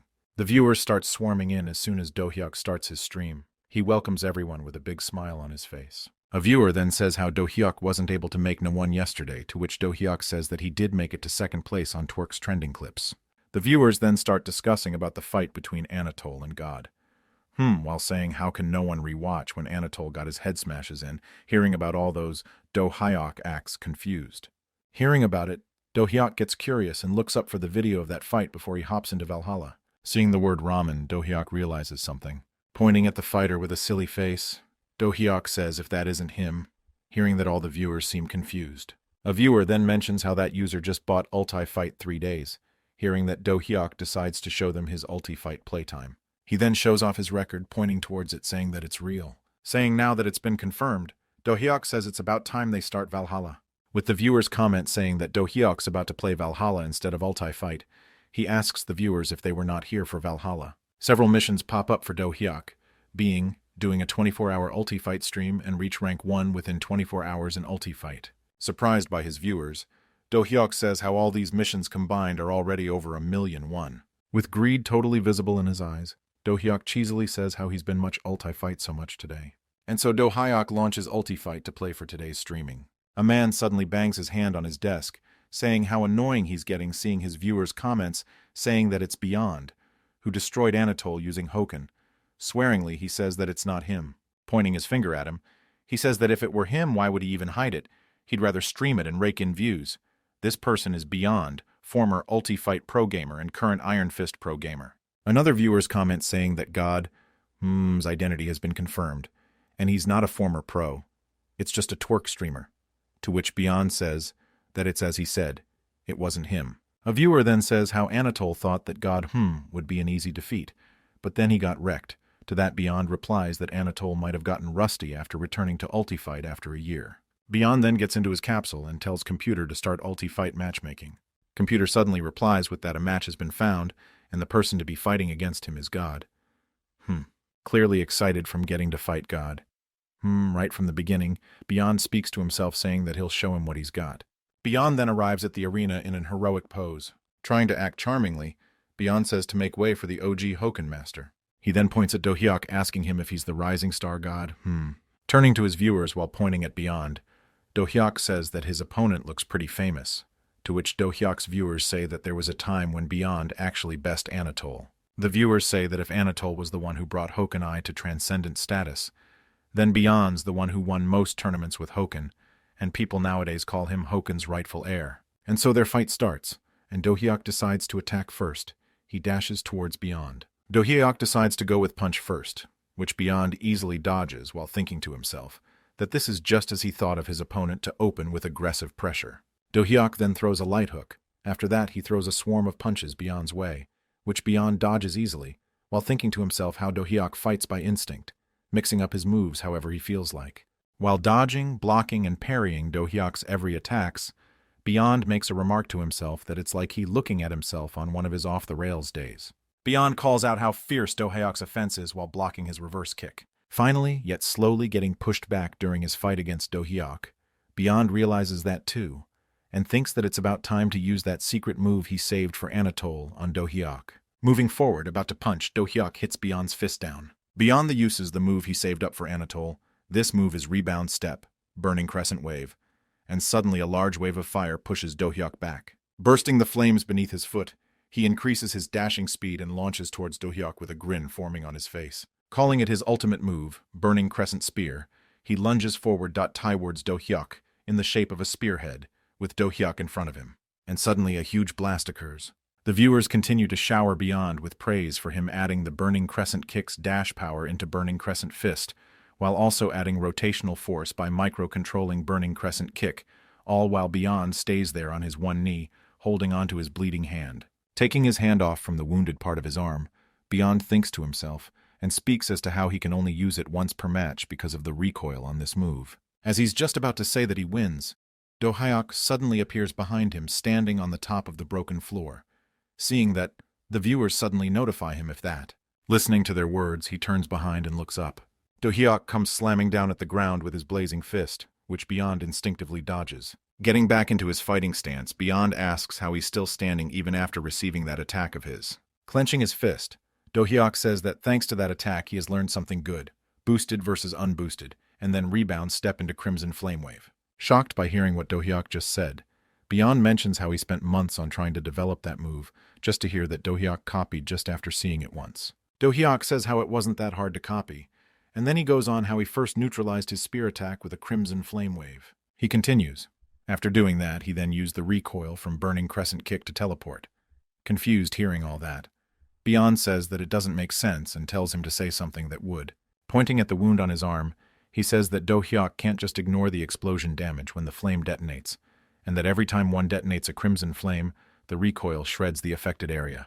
Then looking at Do-hyuk, he says that he doesn't even have a scratch on him, and what sort of tricks did he play to come out unscathed? With a simple demonstration, Do-hyuk says how one can just pull their hand back before the explosion hits. Hearing such a simpleton-like answer, Beyond thinks to himself about what type of bullshit did Do-hyuk just spout. Do-hyuk snickers a bit while thinking back about the days in the last life, when they used to dare each other to stick their hands in a giant crocodile monster's mouths and lost a lot of fingers that way. Throwing up a bunch of punches into the air, Do-hyuk once again demonstrates on how to pull it back before it connects as Beyond stands there cluelessly looking at Do-hyuk. With a grin forming on his face while pulling his hand back into a punch, Do-hyuk says that watching Beyond's game gave him some inspiration as well, and asks him if he'd want to fight another round with Do-hyuk right away. Getting into a fighting stance, Beyond accepts Do-hyuk's invitation to fight another round, and says that he's really interested in seeing how great Do-hyuk's new move really is. With fire blazing around him, Do-hyuk charges at Beyond, to which Beyond responds saying that Do-hyuk is using his Crimson Charge. Gritting his teeth, Beyond thinks to himself if Do-hyuk is copying his moves, then the following move that Do-hyuk should do would be the spear. Thinking that Beyond jumps dodging it, to which he suddenly acts surprised, seeing that Do-hyuk didn't use the spear and just went forward with a normal kick. In mid-air, Do-hyuk changes the direction of his kick towards Beyond, putting up his hand to defend against it. He soon realizes that Do-hyuk's going to use Burning Crescent Kick, and thinks that if he just blocks one hit, then he'll have a chance to counter. To his surprise, Do-hyuk uses Burning Crescent Whirlwind Kick, sweeping up a fire tornado, pushing back Beyond. With Beyond's body falling on the ground, a notification pops up saying that the winner of this round is Do-hyuk, with the viewers commenting how Beyond got defeated with a perfect, making fun of him as well. Irritated plus embarrassed, Beyond asks Do-hyuk to fight him once more. With a small smile forming on his face, Do-hyuk agrees, saying he also had fun playing the game. With his fists burning with enthusiasm, Beyond yells out that he's ready to fight once again. With his head crushed into the ground, Beyond lies there, while Do-hyuk lets out a sigh with the viewers commenting how Beyond lost to Do-hyuk 5 times in a row. The viewers say how Do-hyuk easily countered Beyond's new move and claimed it for himself, while Beyond sits there tired, exhausted, as if his soul is leaving his body. Putting out his hand to Beyond to take it and stand up, Do-hyuk compliments Beyond as to how cool his triple kick into the dark flame barrage was. He lastly says that he learned a lot from this fight. Taking his hand, Beyond stands up grunting, saying that it's good if he learned something. Thinking to himself, Do-hyuk says that Beyond's techniques were actually pretty fun and that he could have made a pretty decent hunter. The viewers then remind Do-hyuk of the comments he sent to that sword-wielding girl and Anatole after he defeated them, saying that Beyond also deserves one since he lost 5 times in a row. Hearing that, Do-hyuk looks up at their comments. With a grin on his face, Do-hyuk thinks to himself that he was simply trying to compliment them, but the viewers misunderstood it for him mocking them, and he was also thinking of complimenting Beyond. Do-hyuk then rechecks with Beyond if he got his name right, to which Beyond reacts positively, pointing his finger at him with a mocking grin on his face. Do-hyuk compliments Beyond, saying that he has got talent. Without saying anything further, Do-hyuk logs out, leaving Beyond creeped out a bit, cursing, while the viewers have a laugh at what Do-hyuk said before he logged out. Do-hyuk then arrives into his lobby, with the viewers saying to log into the next game ASAP. Do-hyuk looks up at a panel showing the number of viewers currently watching his stream, and gets excited when he sees that the number of viewers has exceeded 12K. With an indescribable look on his face and his hand on his chin, Do-hyuk thinks to himself as to why the mission rewards didn't go up even though the number of his viewers increased, or if it is a bug. Logging in again, Do-hyuk decides to continue playing, and so Do-hyuk keeps fighting and winning every match. Talking to himself, Do-hyuk says that it's getting tougher to find matches, to which the viewers reply that it's probably because he has wiped all the decent players. Thinking to himself that he should call it a day, but suddenly a notification pops up, saying that a match has been found. Suddenly a player named Tsuki appears, greeting and saying that he has come here looking for the guy who beat Anatole. Do-hyuk notices him unable to understand him as he's speaking Japanese. Some viewers say that if that guy is Tsuki, the one called the Japanese Anatole. A viewer then gives a description of who Tsuki is, saying that Tsuki is a famous gamer from Japan, and that he's one of Asia's top player not just in Ulti Fight, but in Iron Fist as well. And so he continues to say, while Do-hyuk makes a shocked expression on seeing how big of a paragraph the viewer wrote. Do-hyuk comically punches out the panel with the description on Tsuki, saying that it was too long for a 1001 donation. Holding his guns up, Tsuki continues acting like an idiot, unable to understand him. Do-hyuk turns on the translation function. Striking up a pose, Tsuki asks if he's the god, who beat Anatole, and how he's going to be the one to defeat this mysterious Korean master. The viewers comment as to how Tsuki might not have heard everything about Do Hyuk, and now they can't wait to see Japanese reactions. While Tsuki continues to idiotically call Do Hyuk to come at him, while Do Hyuk just stands there not knowing what he should do. A viewer then asks Do Hyuk if he's going to play a different character, or if he's going to continue with the same character, with a grin on his face. Do Hyuk says that maybe he should try switching characters for this fight. A viewer then asks him if he's going to choose Steve, the character he fought with against the sword-wielding girl, to which Do Hyuk just points at Tsuki and says that he used the character that Tsuki is using. And so Do Hyuk changes his character to Wolfgang, the character Tsuki's using, to which a viewer comments saying if he's seriously picking the character Wolfgang against Tsuki, who's known as the Wolfgang Master. A viewer then asks Do Hyuk if he's ever played Wolfgang before, to which Do Hyuk denies that he hasn't but says that he'll get used to it with the fight. Letting out a sigh, Tsuki asks if he seriously chose to use Wolfgang against him.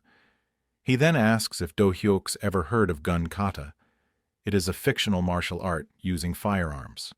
Holding his gun up, Tsuki how most people choose Wolfgang because he uses guns, but his guns are so weak that they can be easily blocked. He continues that even if Wolfgang gets a few shots in, it barely does any damage, and that's also why gamers think that Wolfgang is a trash-tier character. Holding both of his guns up in a cross manner, with a shadowy grin on his face, he says that it's because of their misjudgment for thinking that Wolfgang was designed to shoot from a distance, and that it was him who realized that Wolfgang wasn't meant for to be used as ranged character, but as a close-quarter combatant using gun kata.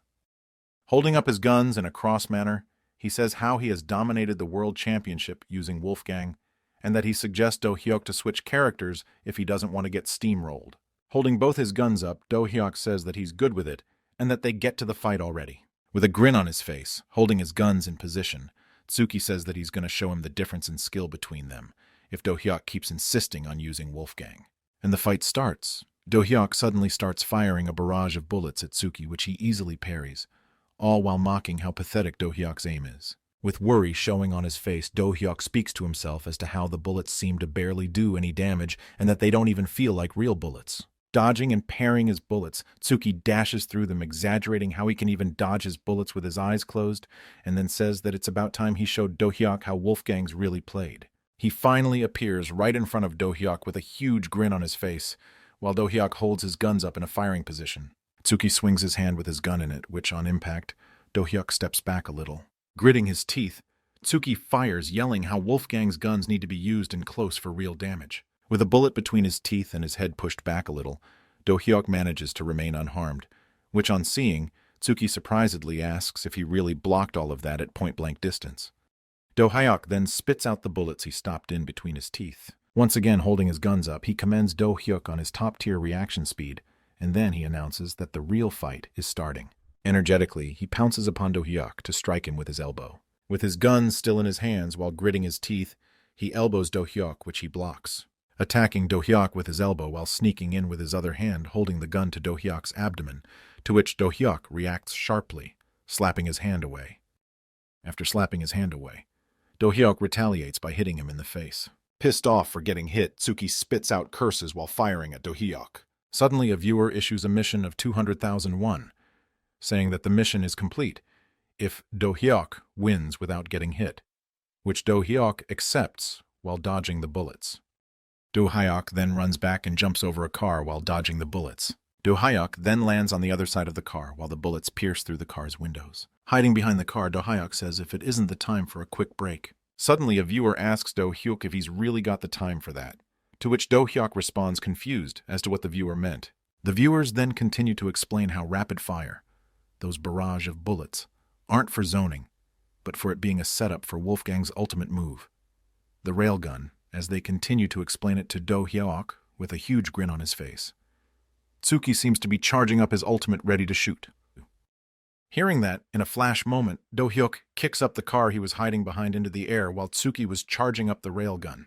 Having to protect himself from the upcoming flying car at him, Tsuki fires at the car, piercing it in between into two pieces. While he does that, Do Hyuk suddenly appears behind him. Realizing that Do Hyuk is behind him, he turns saying how the car messed up the trajectory of his attack. Do Hyuk then shoots a bullet near his ear, which makes him groan and get pushed back a bit. After having thrown off balance with that gunshot near his ear, Do-hyuk follows with a punch with his gun to his chin. That punch from Do-hyuk sends Tsuki crashing into the ground with his guns flying off his hands. Gritting his teeth, Tsuki suddenly gets up to a gun held right to his head. With Do-hyuk's gun pointed at Tsuki, charging for the railgun, he expresses his gratitude to Tsuki for his lessons. With a huge blast in the middle of the arena from Do-hyuk's railgun, a notification pops up saying that Do-hyuk has won the match. Suddenly, a woman stands up from her seat, talking to her computer to look at what just happened. This woman is the sword-wielding girl. With excitement showing on her face, she narrates how God, pulled off the gun kata variation using the grab cancel that Tsuki used a few matches ago. Doing an embarrassing dance, she says that though part of it is reacting at the moment, but most of it is Do-hyuk reading ahead and blocking preemptively. The viewers then comment if this is the same sword-wielding girl who was cussing Do-hyuk out a while ago and how the great Do-hyuk has now even seduced the sword princess, to which she nonchalantly replies, saying how the hate she had for Do-hyuk was gone ages ago and hurries them to continue watching. Looking at his computer, Do-hyuk thinks to himself if maybe he should have kept going, but after he beat most challengers and top players, and now, even going up against former pros, doesn't feel all that fun to him anymore. With a slight serious look on his face, Do-hyuk continues as to how the audience is starting to stagnate, and how that one scene with Tsuki's attack on the car was peak, and everything else was looking the same to him. He realizes that maybe a dying game is really a dying game. Clenching his fist, Do-hyuk says that maybe it's time for him to have tried something else. He then says that maybe Iron Fist might be a bit different compared to Ultimate Fighter FD. Looking at his computer, he remembers that Black Oak mentioned about the EVO, the Olympics of fighting games, coming up. Tying through the keyboard, he first decides to check the requirements to enter. Suddenly, a familiar face shows up on his screen, to which he reacts surprisingly. Looking at that person, he questions himself if this person is Kabna. With a bit of worry showing on his face, he thinks to himself if this person is really the Dragon Emperor of Destruction, Kabna, the one who stayed with him till the end of his previous life. Do-hyuk enters into a flashback of when he first met one of the 9 heroes of humanity. He remembers his time when he was in the Hall of Heroes, which was a magical construct created by the Archmage to unite the minds of the 9 heroes in a virtual space. There he remembers Kabna asking if he's the once called Lee Do-hyuk. Looking at Do-hyuk, Kabna comments how he's seriously worried about the future of the Resistance, while saying if this scrawny runt-beat Steelheart is the strongest of the final candidates. Gritting his teeth, Kabna comes ahead and says it's about time he sees if this guy is really worth all the hype, to which Do-hyuk thinks to himself that this loudmouth of a guy must be the battle maniac Kabna. Placing his hand on Kabna's shoulder, a guy wearing a black dojo uniform comes forward asking Kabna to let him have Do-hyuk, and that he's going to tear off one of his legs. Seeing that person, Do-hyuk points out to himself in his head that this person must be the mad demon, Chen Tao. Hearing Chen Tao's bold comment, Do-hyuk replies, holding up his fist, saying that he'll rip off his balls first. On hearing that, the woman standing behind Do-hyuk, shrouded in white clothes, chokes on a laugh. This person is Saintess Eliza. With a blush forming across her face, she lets out a laugh, saying how Chen Tao is already neutered as he's trained in eunuch martial arts, and that's also why he keeps acting out, earning himself the name, the Mad Demon. Pissed off on hearing her make a joke of him, he irritatedly asks him if she helped turn him into an eunuch else. Why does she always laugh whenever someone brings that up, while a blonde guy holds him back? The blonde guy reminds him of how the Saintess said she could fix it, but when she told him that his martial arts made it impossible, he just kept sobbing like a baby, and so the Saintess now just teases him for fun. The blonde guy simply tells him to just accept it and live his best life. Hearing that, Chen Tao makes a shocked expression. With a bright smile forming on his face, the blonde guy wishes Chen Tao to keep doing his best. Hearing that, Chen Tao, gruntingly, lets out his tears. Totally pissed off, Chen Tao jumps at the blonde guy with his blazing fist, cursing at him while the blonde guy keeps running away from him, saying how fun it is messing with the mad demon while swaying his hands in air, which Do-hyuk looks at confusedly. Another woman comes forward, explaining to Do-hyuk how the blonde guy, Swordmaster Marcus, was called as humanity's greatest prodigy right before Do-hyuk showed up. Holding out her hand, she then welcomes Do-hyuk to the sanctuary of the heroes' resistance, saying that this is the Hall of Heroes where the spirits of the 9 heroes dwell. Do-hyuk looks at her hand, which she held out in order to shake hands with him. Without shaking hands with her, Do-hyuk turns his head, saying how this is a mess of an atmosphere for a resistance meeting. Realizing Do-hyuk not wanting to shake hands, she pulls her hand back and says that it's because everyone's tense. Hearing that, Do-hyuk questions her if it's true. If the heroes who stand at the pinnacle of the world, the ones who are supposed to save the world, are tensed. Holding her staff with both her hands, the woman says they are still human, even if they are the heroes who stand at the peak of hunterdom, the resistance that will save the world. While looking at the others having fun, she continues to say that maybe this is just their way of trying, even for a moment, to forget the burden of having to carry humanity's future on their shoulders.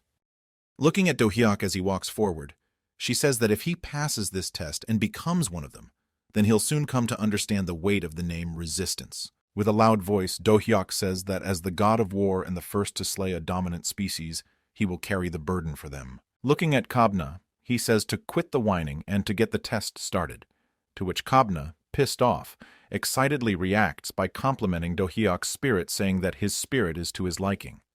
Letting out his powers, Kabna transforms into his dragonic form, asking if he put his money where his mouth is. Seeing him transform, Do-hyuk talks to himself, saying if that is Kabna's signature technique, dragon transformation. While thinking of a strategy, Do-hyuk gets cut off in between with a notification suddenly popping out of nowhere telling him to wake up. Back to the present, Do-hyuk finds himself striking a weird pose on one knee, while the viewers comment as to how difficult it is to reach Do-hyuk.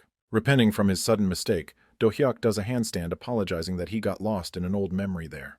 Looking at his computer screen, Do-hyuk apologizes and says that he has to think about something real quick. Pointing at the person on his screen, Do-hyuk asks about the guy he's pointing at and if this guy is Iron Fist's pro. The viewers then explain about that guy. While Do-hyuk stands there listening to them with his fingers still pointed at him, the viewers say that this guy is called Kabna, and that he totally toyed with Anatole in the semifinals last tournament. With a small, slight smile forming on his face, Do-hyuk thinks to himself that if it's the same Kabna that he knows, then there's no way someone like him, who was a naturally gifted hunter, would suck at a game like Iron Fist. Comparing both the Kabnas he knows, Do-hyuk says that the Kabna he knew and the current Kabna both exist on different timelines, and that they're not exactly the same person. Clenching his fist in fury, Do-hyuk thinks to himself that there's one fact that hasn't changed, and that even in this life, Kabna is the one who talked him into maxing out all his loans to prep for the apocalypse, and that he's the reason why Do-hyuk is currently drowning in debt. Holding his computer and then shaking it, Do-hyuk says to the Kabna on his monitor to wait for him to come. The viewers comment as to when is he going to log back into Valhalla. Seeing the comments, Do-hyuk says that he totally forgot about Valhalla. While reading the comments, Do-hyuk sees a fight going on between the Ulti-Fight and Valhalla fan bases on the forums. Pointing towards himself, Do-hyuk realizes that he needs to pick a game already, while thinking to himself that with Ulti-Fight, he can hit rank 1 pretty quick, but once he does, viewers will start losing interest. Depicting the number 2 with his fingers, he continues that if he were to switch to Iron Fist, which shares a user base with Ulti-Fight, he can easily funnel the viewers into Iron Fist and keep them engaged. Suddenly clenching his fist in his other hand, he says that he can't just give up on Valhalla either. While thinking to himself, he says how Valhalla has been getting some buzz lately with the increase in viewer numbers, and the money he makes from it can't be ignored. Holding his head in his hand while crouching in his seat, Do-hyuk groans on how frustrating it is to choose between Ulti-Fight or Valhalla. He then suddenly bangs his fist on his desk, saying that he has decided. Standing up from his seat, Do-hyuk says that if he had to choose just one of the 2 games, then that game would be, and he suddenly says that he'll choose having he has something to eat. And so Do-hyuk ends up choosing Valhalla to play, and he appears riding on a horse after logging in. He says to the viewers that he decided to start the stream a little earlier than usual. Greeting his viewers, Do-hyuk speaks, saying that he's thinking of doing Valhalla for Part 1 and Ulti-Fight for Part 2 from now on, and that in Part 2 today, he's going to hit rank 1 in Ulti-Fight. Do-hyuk then looks at the panel showing the number of viewers he currently has. With a huge grin on his face, Do-hyuk thinks to himself about the increase in his viewers' numbers, and that if he had just picked one game, then he would have missed out on all the cash he's going to be scoring now. Holding on the rope on his horse, he mentions the progress he's made, taking out Beowulf and even picking up the bonus quest. He then says that they should check out the bonus quest together. Suddenly, a game-related story starts. Depicting a burnt flag and a crown, the story goes on as to how King Beowulf I of Mercia was forcibly dethroned after the large-scale Viking invasion. depicting a person holding a crown with both his hands, and the story goes on that to prevent Mercia's fall, the rightful heir must take the throne, otherwise Mercia may once again become a vassal state of Wessex. And a notification pops up showing Do Hyuk's current objective is to ensure that Ethelred survives his assassination. The viewers then tell Do Hyuk as to how hard this mission is and that he'll get really fat loot if he were to just kill Ethelred and hand his head to Wessex, to which Do Hyuk denies, saying that he can't kill someone asking for his help. Riding to a castle on his horse, Do Hyuk says that the castle in front of him should be Leifric's castle, and that it's time for him to charge in and complete the quest. Seeing the direction Do Hyuk is going in, the viewers remind him that the castle in front of him is Earl Leifric's castle, and if he goes, Leifric sends out assassins, to which, while riding on his horse to the castle, Do Hyuk says he's going to crush them before he can send them out. Grunting out while making the horse go faster, the castle guards notice a person rushing towards them on a horse. One of the guards pulls his spear up while the other guard blows on a horn, informing of the appearance of an intruder. Do Hyuk rushes on his horse right through them, cutting off their heads. Suddenly, many soldiers turn up, screaming out to each other to attack the enemy and to stop him. Cutting through their heads like butter, Do Hyuk continues forward on his horse. The soldiers continue swarming in, while Do Hyuk continues to chop off their heads while still being on his horse, with the viewers calling out that it's time for a whirlbarb. Looking at the soldiers, Do Hyuk thinks to himself that today it's something different and not whirlbarb. Jumping off his horse, Do Hyuk says that a lot of people are here to watch Ultifight too and denies whirlbarb. Being in midair, Do Hyuk kicks a soldier into a fire stand. After colliding with the fire stand, both the soldier and the fire stand fall down, with the fire starting to spread around. Standing in between the ocean of fire, Do Hyuk says that it's Hoken mode this time. With the viewers asking if they heard him right, Do Hyuk starts collecting flame beneath his foot. Kicking up a soldier, leaving behind a trail of a long flame pillar, Do Hyuk uses one of Hoken's moves, Flaming Road, to which the viewers ask as to why he's using Flaming Roar in Valhalla. An older soldier commands a younger one to block the attacks with their shields. Using the fire beneath his foot, Do Hyuk pulls on another one of Hoken's moves, Flame Whirlwind Kick, striking up a fire tornado inside the castle walls. Wiping the floor off with the soldiers, Do Hyuk now stands in front of a huge gate, seemingly ready to charge through. Letting out a breath, Do Hyuk walks forward while the viewers still find it unbelievable regarding what they just saw and question if it is even allowed to use such moves. Stepping on a stair, Do Hyuk asks if his viewers are curious about what just happened, to which they obediently answer that they are curious to know. Putting his hand on the door, Do Hyuk asks if they want to know about the thing he did earlier, to which a viewer replies saying that they actually want to know all of it. With a sly grin on his face, Do Hyuk says that if they want to know, then they'll have to pay up.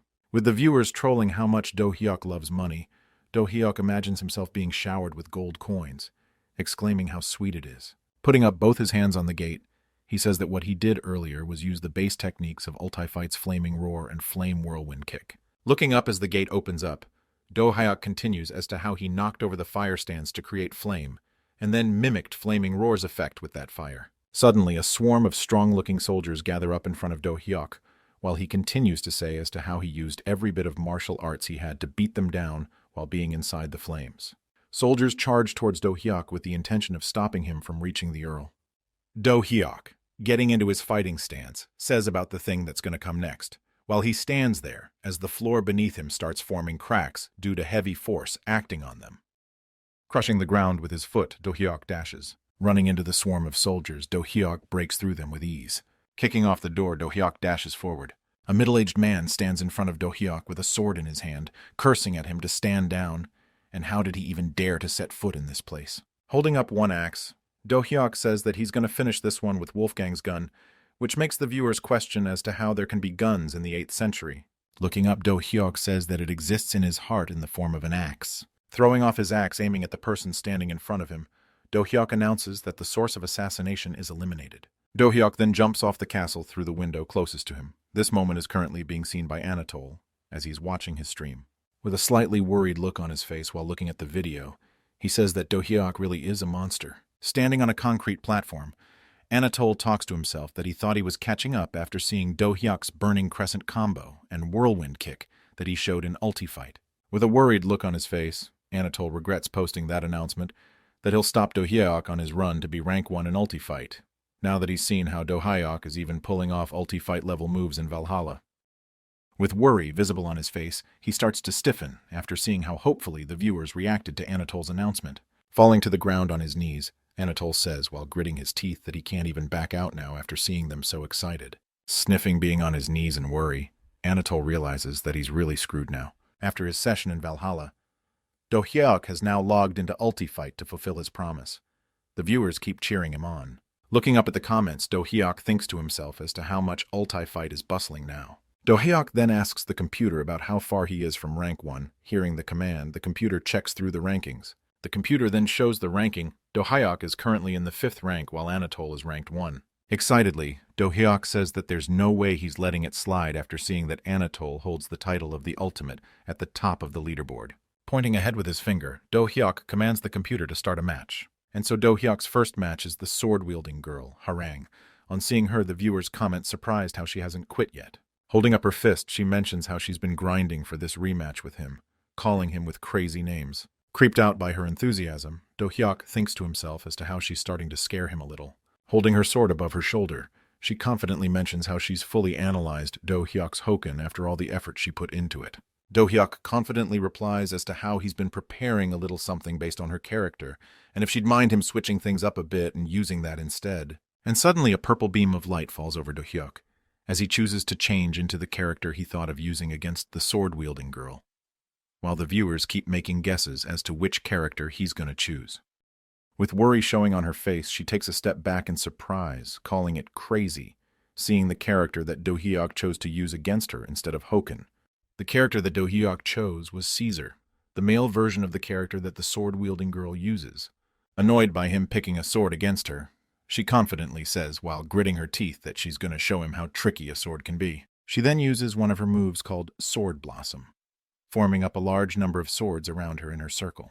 Fast-forwarding it, Do-hyuk wins without even a stretch on him while she lies on the floor, bleeding and bruised as Do-hyuk says that this looks like the end of the line for her and asks the computer to find him the next match. Completing the search successfully, the computer brings forth Beyond to the arena, in a weird pose with worry visible on his face. He speaks saying that he doesn't want to fight so soon and rants out saying that they should skip him for a while. With a dorky expression on his face, Do-hyuk greets Beyond, waving his hand at him. Slightly annoyed, Beyond says that he too has prepared something for just this situation. Changing into another character, with his weapon being a kusarigama. This character is Beyond's main character, Zodiac. Crushing his head into the arena floor, Do-hyuk comments on how Beyond has grown a bit. Looking at the computer, Do-hyuk says how perfect it would be if he were to get matched up against Anatol here now that he's currently ranked 2. Successful in finding a match, the computer summons Anatol, and he appears striking a heroic pose holding a lance in one hand, using a character called Lancer. The viewers then troll him a bit, to which he annoyedly replies, saying to cut him a slack, he too has been seriously preparing for this one. Looking at Anatol, Do-hyuk says how he's been looking forward to facing him again. Stutteringly, Anatol says how he's been waiting for this rematch as well, while thinking to himself how he's still not mentally ready for this match. With a concerned look on his face, he thinks to himself if he can beat Do-hyuk with his current skill level, and how he's getting chills just by standing in front of him, excitement, fear, and all hitting him at once. Do-hyuk suddenly compliments Anatol how good that armor looks, to which he replies by saying that he custom designed it himself. He then says the one can get it made if they win a world championship, suddenly realizing that he doesn't remember how many of those skins he even has. Thinking to himself while starting to calm down, he remembers that he has at least 10 of such skins, and he's won 3 with just Lancer. Realizing his own words, he thinks to himself that the number of skins one possesses is equal to the number of Works Championship wins, and he was doubting if he could win against Do-hyuk or not. Holding his lance up, he thinks to himself that nobody cares about the odds of winning one has. The thing that matters is how many people came to watch him. With a bright, huge grin on his face, ready to pierce through with his lance, Anatol realizes that it's because of people like them cheering him on that keeps him going. With a grin on his face, Do-hyuk says that if he knows that once he beats him, he's going to be ranked first in Ulti-Fight. Dashing at him with his lance, Anatol shouts how that ain't going to be easy with him standing against him. Thrusting his lance at Do-hyuk, which he easily parries while maintaining his grin, Anatol mentions how the path to being ranked first is blocked by him. With his sword creating sparks with Anatol's lance, Do-hyuk realizes something. With Anatol still being in the same position, Do-hyuk bounces back when his sword makes contact with Anatol's lance, which the viewers explain was because of the bounce-back effect of Lancer's drill attack. landing on the floor with a grunt as he gets pushed back by the impact of his landing. Anatole suddenly rushes in towards Do-hyuk, implementing a sudden barrage of lances at him. It is one of Lancer's skills called bombardment. The viewers continue to warn Do-hyuk to be careful while Do-hyuk keeps easily dodging the lances, telling them not to worry. Dodging and parrying his moves, Do-hyuk says that these attacks are similar to the sword-wielding girl's Sword Blossom and Phantom Sword. Thinking to himself, he says that no matter how wild the storm gets, it can't shatter a solid stone island in a moment. With his sword blazing red, Do-hyuk says that he'll show him the subtle power of the heavy sword that overwhelms illusion, while thinking to himself about this being the very technique that once wiped out an entire extraterrestrial monster legion in a single blow. Holding his sword in front of him with both hands, with his red blazing aura surrounding him, oozing out from the every pore of his existence, ready to strike down at Anatole. With tears welling in his eyes, Anatole screams out that such a feat is impossible. With a vertical slash, Do-hyuk slashes through the arena along with Anatole. Letting out a breath, Do-hyuk stands there after making that powerful vertical slash with his sword, almost touching the starting point of the ridge he made with his slash. Looking at his viewers with a grin on his face, Do-hyuk says that he just tried to imitate Wolfgang's finishing move with a sword. With a satisfied expression on his face, looking at Anatole respawning, Do-hyuk says that the match was quite fun for him. The viewers continue to make fun of how easily Anatole got defeated in a single hit. Irritatedly, Anatole says that he was just about to make a counterattack, stopping the viewers from making fun of Anatole any longer, saying not to tease him too much, and how usually people can't even think of counterattacking under that pressure. But Anatole at least managed to squirm a bit. Hearing his straightforward response, Anatole freezes in his place from shock while the viewers start laughing after hearing Do-hyuk's response. With an idiotic expression, Do-hyuk says that it's a real compliment and not mockery. With the arena starting to restore itself, Do-hyuk asks if they should continue with the next round right away. Telling the viewers to shut up and not make fun of him anymore, Anatole agreeably replies to Do-hyuk's invitation to fight again. Falling on the stone platform, Anatole returns to his lobby after getting beaten up by Do-hyuk, while his viewers continue to make fun of him. Sweating, he looks up while lying on the stone platform, tired from the continuous matches with Do-hyuk. His viewers then mention how Anatole is currently ranked 8th against Do-hyuk, and out of Do-hyuk's 15 matches, 10 were against Anatole. Getting up to protect his shame a bit that he mentions that he did land 3 hits in the match earlier. Suddenly his viewers inform him of Do-hyuk hinting at Iron Fist, and that he said that he'll start Iron Fist right away and aim for World Top 100. Calling it insane, a viewer then asks Anatole as to how far he thinks Do-hyuk will be able to go in Iron Fist, which Anatole, sitting with his legs crossed, starts thinking about. Looking worried, he thinks to himself that if he had been asked this exact question the day before, he might have probably answered that he'd do well, but currently he's not sure where Do-hyuk's limit would be. He continues that even though Do-hyuk has proven his monstrous talent in ulti fight, he remembers of such monsters overflowing in Iron Fist. He then takes an example of Kobna from North Africa, who easily conquered Iron Fist World Stage twice within 1 year after his debut. He then remembers the insane presence he felt when Do-hyuk was about to swing his sword down vertically, about their first fight for Do-hyuk trying to become rank 1 in ulti fight. With a bright smile on his face, he thinks to himself that if it's Do-hyuk, then he might be able to dominate the numerous popular games. Excited about it, he says that he wants to know that too as to how far Do-hyuk can go alone.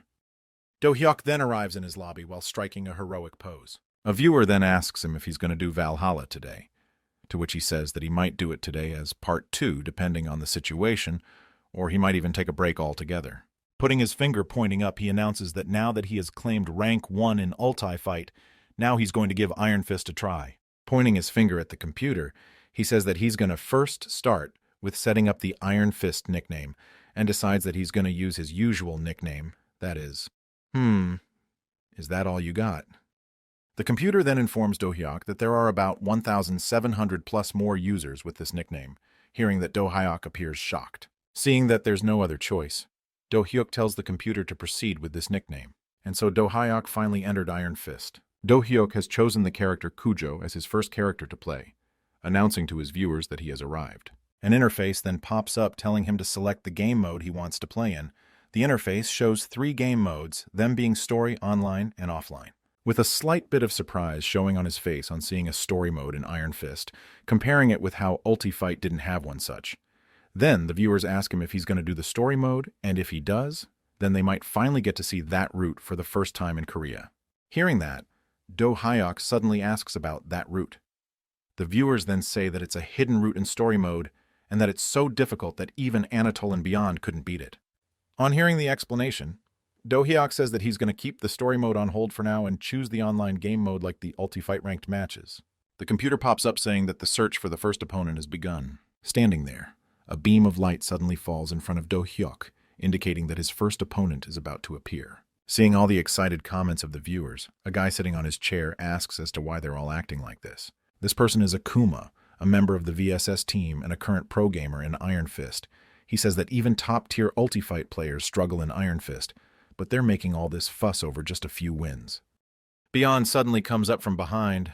Putting his hand on Akuma's shoulder, he says that it really is that big of a deal. Akuma defends his point, saying that no matter how good Do Hyuk was in Ulti-Fight, switching games come with a learning curve, and how Ulti-Fight and Iron Fist gave different game controls and micro-controls. He then says about how people are reacting to it, to which Beyond asks if he's being skeptical. Hitting him on his head, Beyond says that he too was skeptical at first, but he'll just understand it when he meets him, and that's why Akuma should practice hard. Going back, Beyond says that he's going to go full dive first and tells Akuma to come in when he's ready. Akuma stubbornly refuses to believe that Do Hyuk doesn't have the talent on par with him, Beyond or Anatole. Turning back to his computer, he says that he's going to make him painfully realize that Iron Fist is way too different in comparison to Ulti-Fight. Going back to Do Hyuk, holding his fist near his chest, he says that he's now at 18 wins and 0 losses while walking away from the opponent he just defeated. With the viewers commenting how easily Do Hyuk seems to be winning, scratching his cheek, he asks if they're getting bored seeing him win too easily.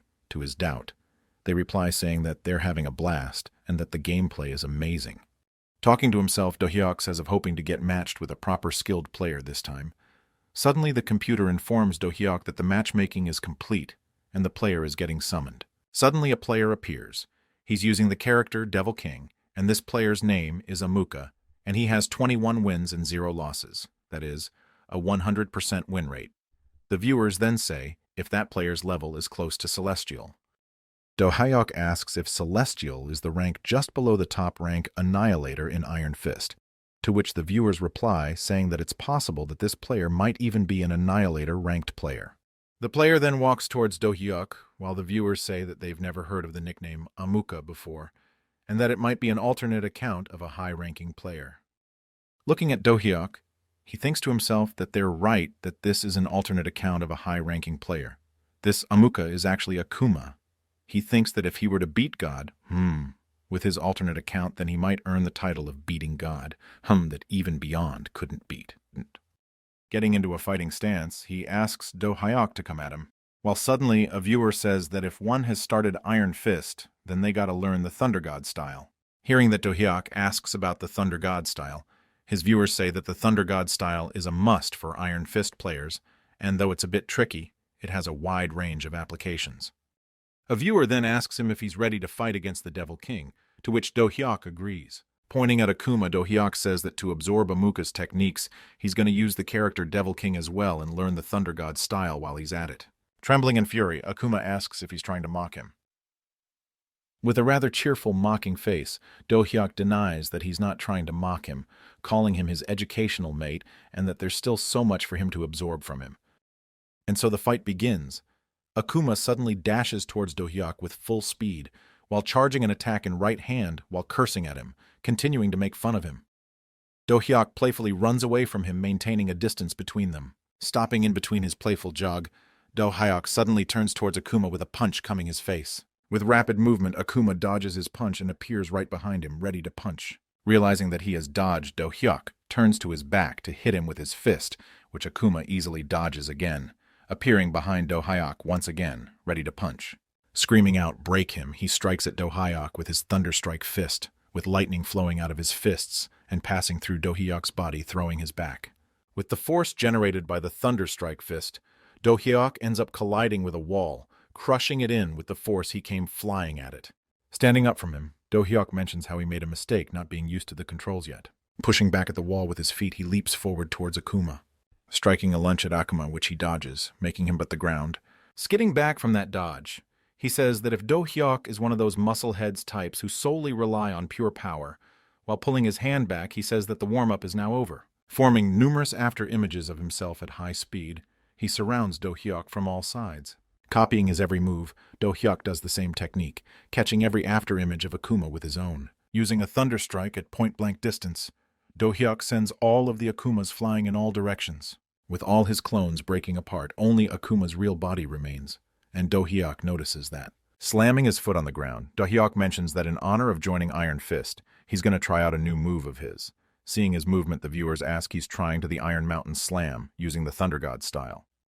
Gritting his teeth, he dashes towards Akuma with a strong burst. He then slams into Akuma, sending him flying with his Iron Mountain Slam, chaining it with the Thunder Strike. Meanwhile, in Japan, in the Iron Fist tournament arena, an announcement goes off saying that Japan's Iron Fist tournament's winner is player Tsuki. The hostess then congratulates Tsuki on his winning, hearing that he gently expresses his gratitude for congratulating him. Holding the mic to him, she asks if there is a secret to his victory, for showing better skills than ever in this tournament by completely overwhelming his opponents. Thinking back, he tries to remember his secret to victory and him showing off extraordinary skills. He remembers back to his fight with Do-hyuk and how it had a huge impact on him, how Do-hyuk turned every one of his attacks against him. Looking at the trophy in his hand, he reminds himself how he re-watched the video of that fight over and over again, growing from it, and that this trophy is the result of all that. Turning back, he looks up with a smile on his face, thinking how he got one tutoring from Do-hyuk on how to use dual wield. Looking at the character he played with, he thinks to himself that it's all thanks to Do-hyuk that he mastered dual wielding with Iron Fist's ninja character, Hattori, and defeated his rivals in Japan and won his title as Japan's best. With a bit of confusion showing on his face, he thinks to himself that if he were to publicly announce that with the state of Japan-Korea relationship, he might get to be called a traitor to Japanese fighting games instead of their pride. Having no other choice, he decides to say that it was thanks to his fans' continued support, his team's help, and always having the drive to keep learning that he was able to achieve this feat. The hostess then mentions Twerk offering EVO entry slots.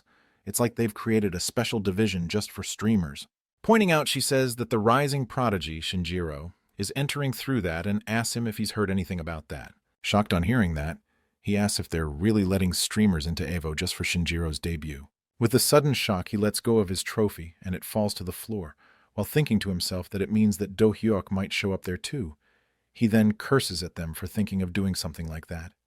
Frozen up in shock, he continues that this is basically leading the world to destruction for the Crown Prince's debut. Bringing someone like Do-hyuk into the real world is basically the same as summoning the Demon King. Seeing his suddenly freezing up, the hostess asks if Tsuki is feeling okay. Back to Do-hyuk, a viewer then mentions if Do-hyuk has heard the news, to which Do-hyuk responds in confusion, while another viewer says that it's the news about Twerk hosting a tournament. Getting a bit overwhelmed, he thinks to himself if they mean the one that Anatoly mentioned before, where the winner qualifies for EVO.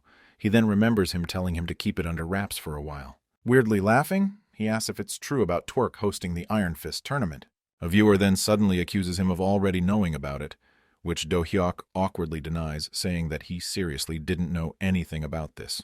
Another viewer then asks if Do-hyuk's going to go to EVO if he wins this, to which he replies saying that he will have to. Brimming with confidence, he says that he needs to win and take the title to dot the strongest from Kobna. Making a movement with his hand, he announces that it's time for him to climb to the top ASAP and logs into Iron Fist. He then enters Iron Fist with Devil King as his chosen character. Meanwhile, far away in Johannesburg, Africa, a woman calls out to Kobna as to what he's doing in here, while he's just standing there with one hand on the desk. Standing there with his pinky finger out is Kobna, 5-time consecutive Iron Fist champion, known as the Monster Among Monsters.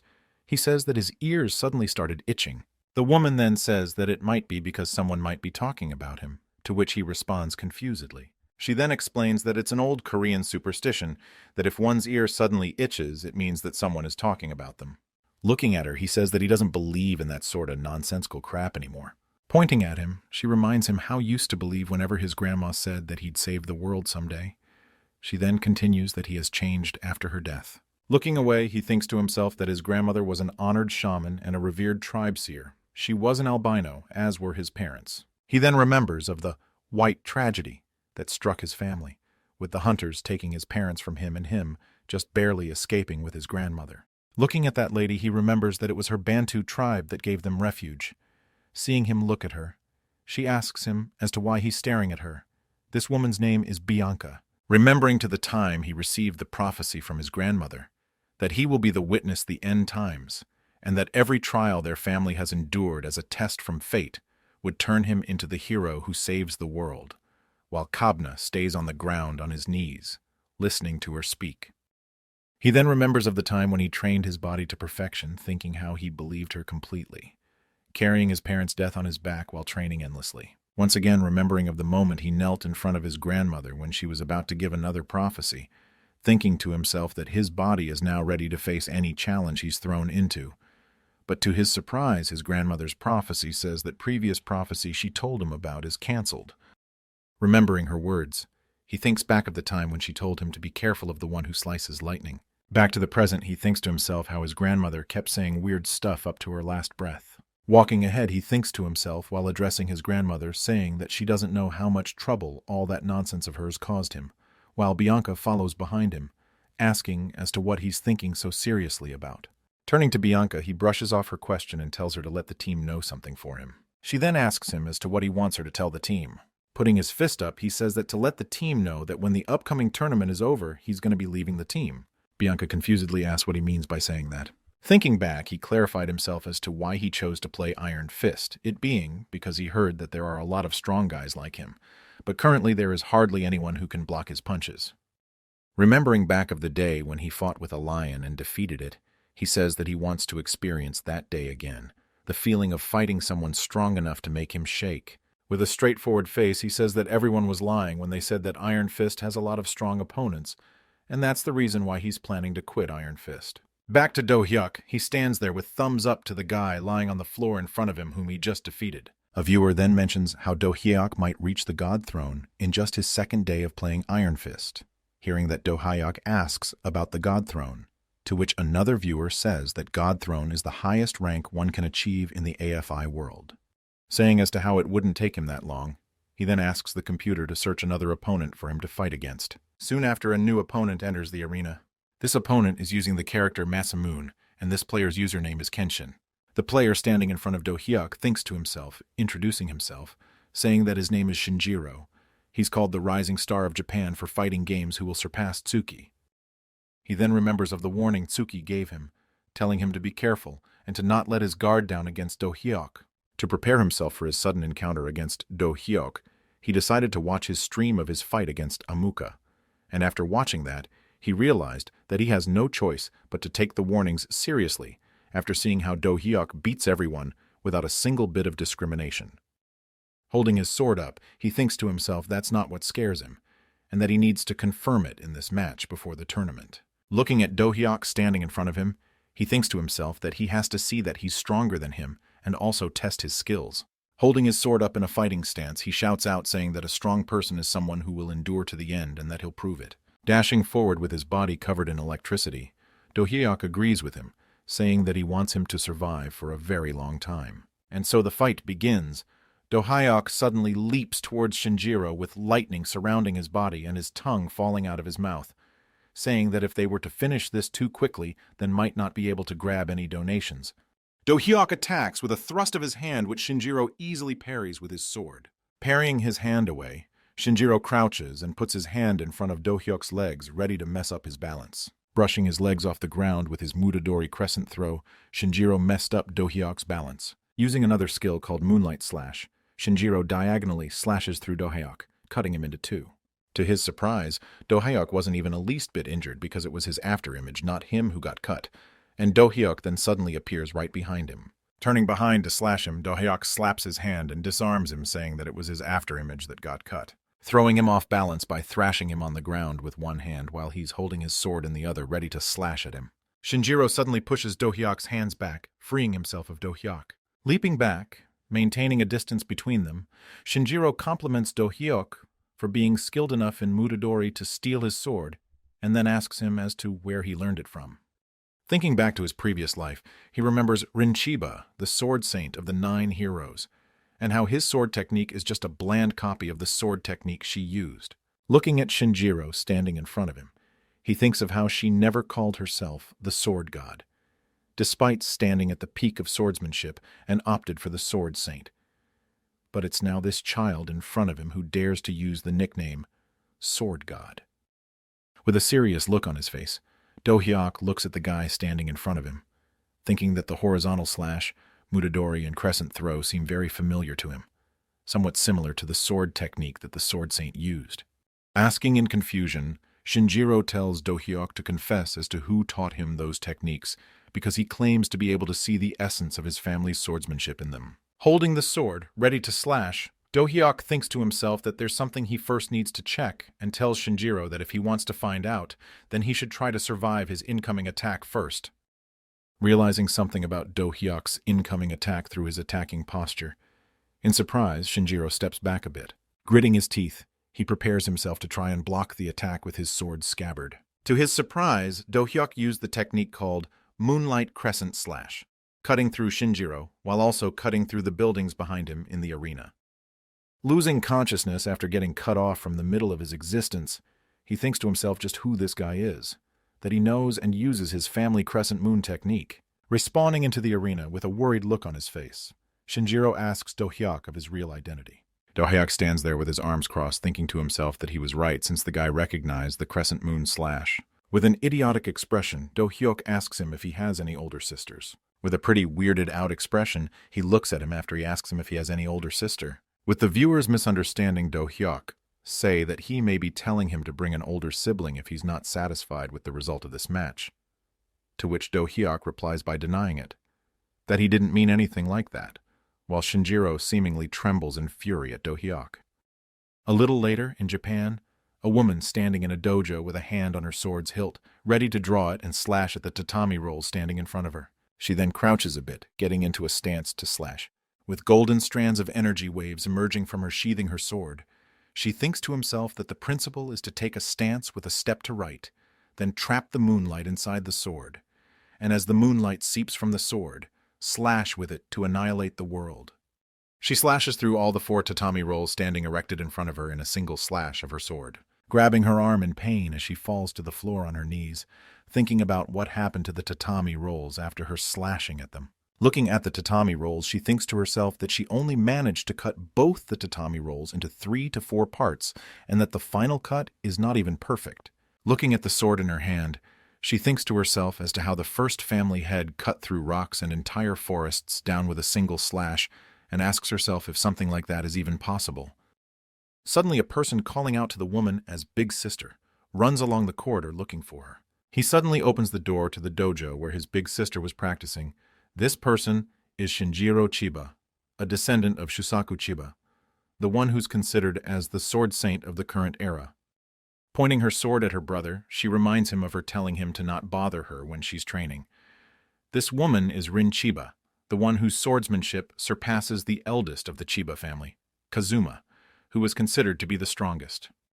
Brushing aside her sword, he tells her that he's got something to ask her. He then asks her if she's taught the moonlight sword technique to outsiders. With a pissed-off look on her face, she asks him if he's trying to insult her, or if he's trying to start something, and then tells him to get his protective gear, and then they'll spar. He walks back a bit in worry, saying that isn't what he was trying to say. He then thinks to himself that judging from his sister's reaction, he's now sure that she doesn't know that guy. But he's still confused as to why his sword techniques seem to resemble hers. Looking at his big sister, he remembers when Do-hyuk acted like he knew his big sister, and decides that he has to find out about it now. He then asks his sister to follow, saying that he needs to show her something. Back to Do-hyuk. He has won another match against an opponent with his overwhelming techniques and skills. Suddenly a notification pops up saying that Do-hyuk has now reached the God Throne rank. With the viewers excited as to how far Do-hyuk would go, suddenly to their surprise, Do-hyuk waves at them saying that this is it for today, while another viewer says that they should throw money at him to make him stay. Do-hyuk defends himself saying that he's not that type of person, and that he has other things to do, while suddenly a viewer donates and asks Do-hyuk to wait. That same viewer then donates more money asking Do-hyuk to showcase his sword techniques, and that he'll give more money if he does that. With his eyes shining from the sudden donations, Do-hyuk switched up his gears, ready to continue streaming. Looking at an interface, he thinks to himself that he has now reached the God Throne rank in API world, and so he's qualified to participate in the tournament that's about to happen a few days from now. He then asks if it's his sword technique, then would other games be fine to display them? The viewer reacts positively to it, saying that any game is fine as long as he gets to see his sword techniques, to which Do-hyuk looks at the computer and asks it to change the game. Returning to Valhalla, riding on his horse, Do-hyuk greets his viewers into Valhalla. Looking at the viewers, Do-hyuk says how it's been a while since he played Valhalla, and for the mission this time he has brought a knife. A viewer then asks him if that is a kitchen knife that Do-hyuk is holding, to which he says that it's the same knife he stole from the kitchen last time. A viewer then says that the mission commissioner asked him to showcase his sword techniques, but now he's using a knife, and what is he thinking doing that? Looking up at the comment, Do-hyuk says that he's misunderstanding it. Do-hyuk then points towards all the knights running towards him. The viewers comment that it must be because he killed the assassins the last time. Looking to his other side, another army holding up shields stood, blocking his path. A knight then lunges at lance at Do-hyuk, which he easily dodges without breaking a sweat, saying how they're just charging at him like hounds. Parrying off the attack, he jumps from his horse, leaping towards the knights with his knife. Instead of using his knife, he used his knee to hit the enemy. After hitting the enemy with his knees, he performs a front flip as the knight falls to the ground. He then dashes towards the knights, slashing through them like butter. He then jumps at another soldier while calling out the name Valhalla. He charges forwards, slashing through them, cutting off their limbs and heads with just his knife. The shielded soldiers start to falter, seeing Do-hyuk's prowess. Excitedly, Do-hyuk says if he should use the Moonlight Crescent slash to finish things up, hearing that the viewers start getting excited. Unleashing that slash, he cuts through the shield, the soldier's body, and the trees standing erect behind them. Suddenly, a notification pops up saying that Do-hyuk has completed the quest, The Rightful Heir to the Kingdom, which surprises him with its sudden appearance. Looking at the viewers, he asks if this quest is supposed to be completed before Ethelred even claims the throne. A story patch then comes up, saying that the annihilation of the Knight Templars has dissuaded the Wessex Kingdom from involving itself in the power struggle of the Mercia Kingdom, and thus, starting from this moment, ominous rumors regarding Do-hyuk would start to circulate in the Wessex Kingdom. Having seen the sword technique again, he asks his sister to look carefully if that is their family's moonlight sword technique or not. Looking at the screen, she says that it's different from their family's sword technique, making Shinjiro ask how. Looking at the screen with an indescribable expression on her face, she thinks to herself that the moonlight sword technique of their family focuses on speed. Looking at Do-hyuk through the screen, she thinks to herself that the sword technique this guy is using is mainly focused on the power to obliterate, literally the power to dominate. Standing there beside Shinjiro, she continues as to how it still has the essence of their family technique, being closest to the sword technique mastery that she wants to reach. Looking at the computer, she asks him about the name of this game, which surprises Shinjiro on hearing that she seems to be interested. Shinjiro says how he always asked her to play together, and how she kept refusing him because she wanted to train, and asks her why she suddenly changed her mind. Clenching her fists, she says that she's found it. Looking at her brother with determination showing in her eyes, she says that she's found her way of the sword, the path that she wants to take. Next day, Do-hyuk is currently out with Jian, pointing out to somewhere he asks her if they're going in the right way, to which Jian irritatedly replies that it is. Letting out a sigh, Do-hyuk says that they've been walking for an hour or so, even though she has the map. Looking at her phone, she confusedly says that they are in the right place. With a bit of blush forming on his face, Do-hyuk asks about the editor they're going to meet today and asks if she's pretty. With an annoyed expression, she replies that it's a guy and not a woman, totally destroying Do-hyuk's expectations. Then he says that he knew that it sounded too good to be true. Noticing something, Do-hyuk asks, while pointing at it, if this is the cafe they are supposed to meet in, to which Jian asks to wait till she calls and confirms it with him. And they enter the cafe, and Jian seems to be waving at someone who saves back at Jian, while Do-hyuk closes the door behind them. As Jian continues to walk forward, Do-hyuk notices something about the guy. The guy, on seeing Do-hyuk, stands up from his seat and asks as to what he's doing here in surprise. Pointing at the guy, Do-hyuk asks Jian if this is the guy she wanted to introduce to him, to which she asks if he knows Min. Holding Do-hyuk by his wrists, Min says how he's been thinking about Do-hyuk ever since that day, while thinking to himself that he can finally show his gratitude to him. With tears welling up in his eyes, he says that he misses him while admiring Do-hyuk's strength. He then suddenly hugs Do-hyuk, saying that he's just his type, scaring Do-hyuk off. With a slight blush forming on her, she asks if they've been dating each other. Do-hyuk then throws Min off of him, saying as to what bullshit he is spouting being mid-air, while flying away from Do-hyuk, throwing him off. He yells loudly, saying that he's going to fall in love.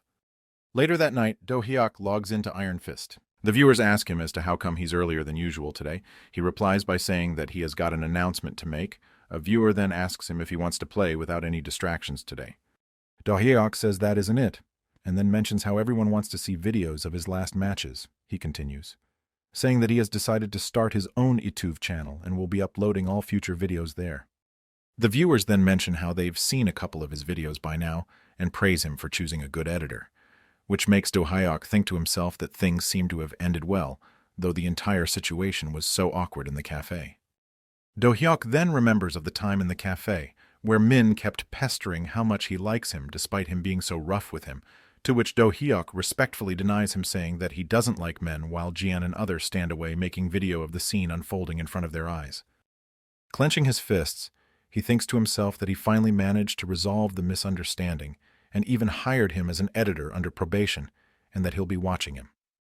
Looking at the computer, Do-hyuk says that since the tournament for EVO qualification is not far away, he's now going to work hard to increase his rank.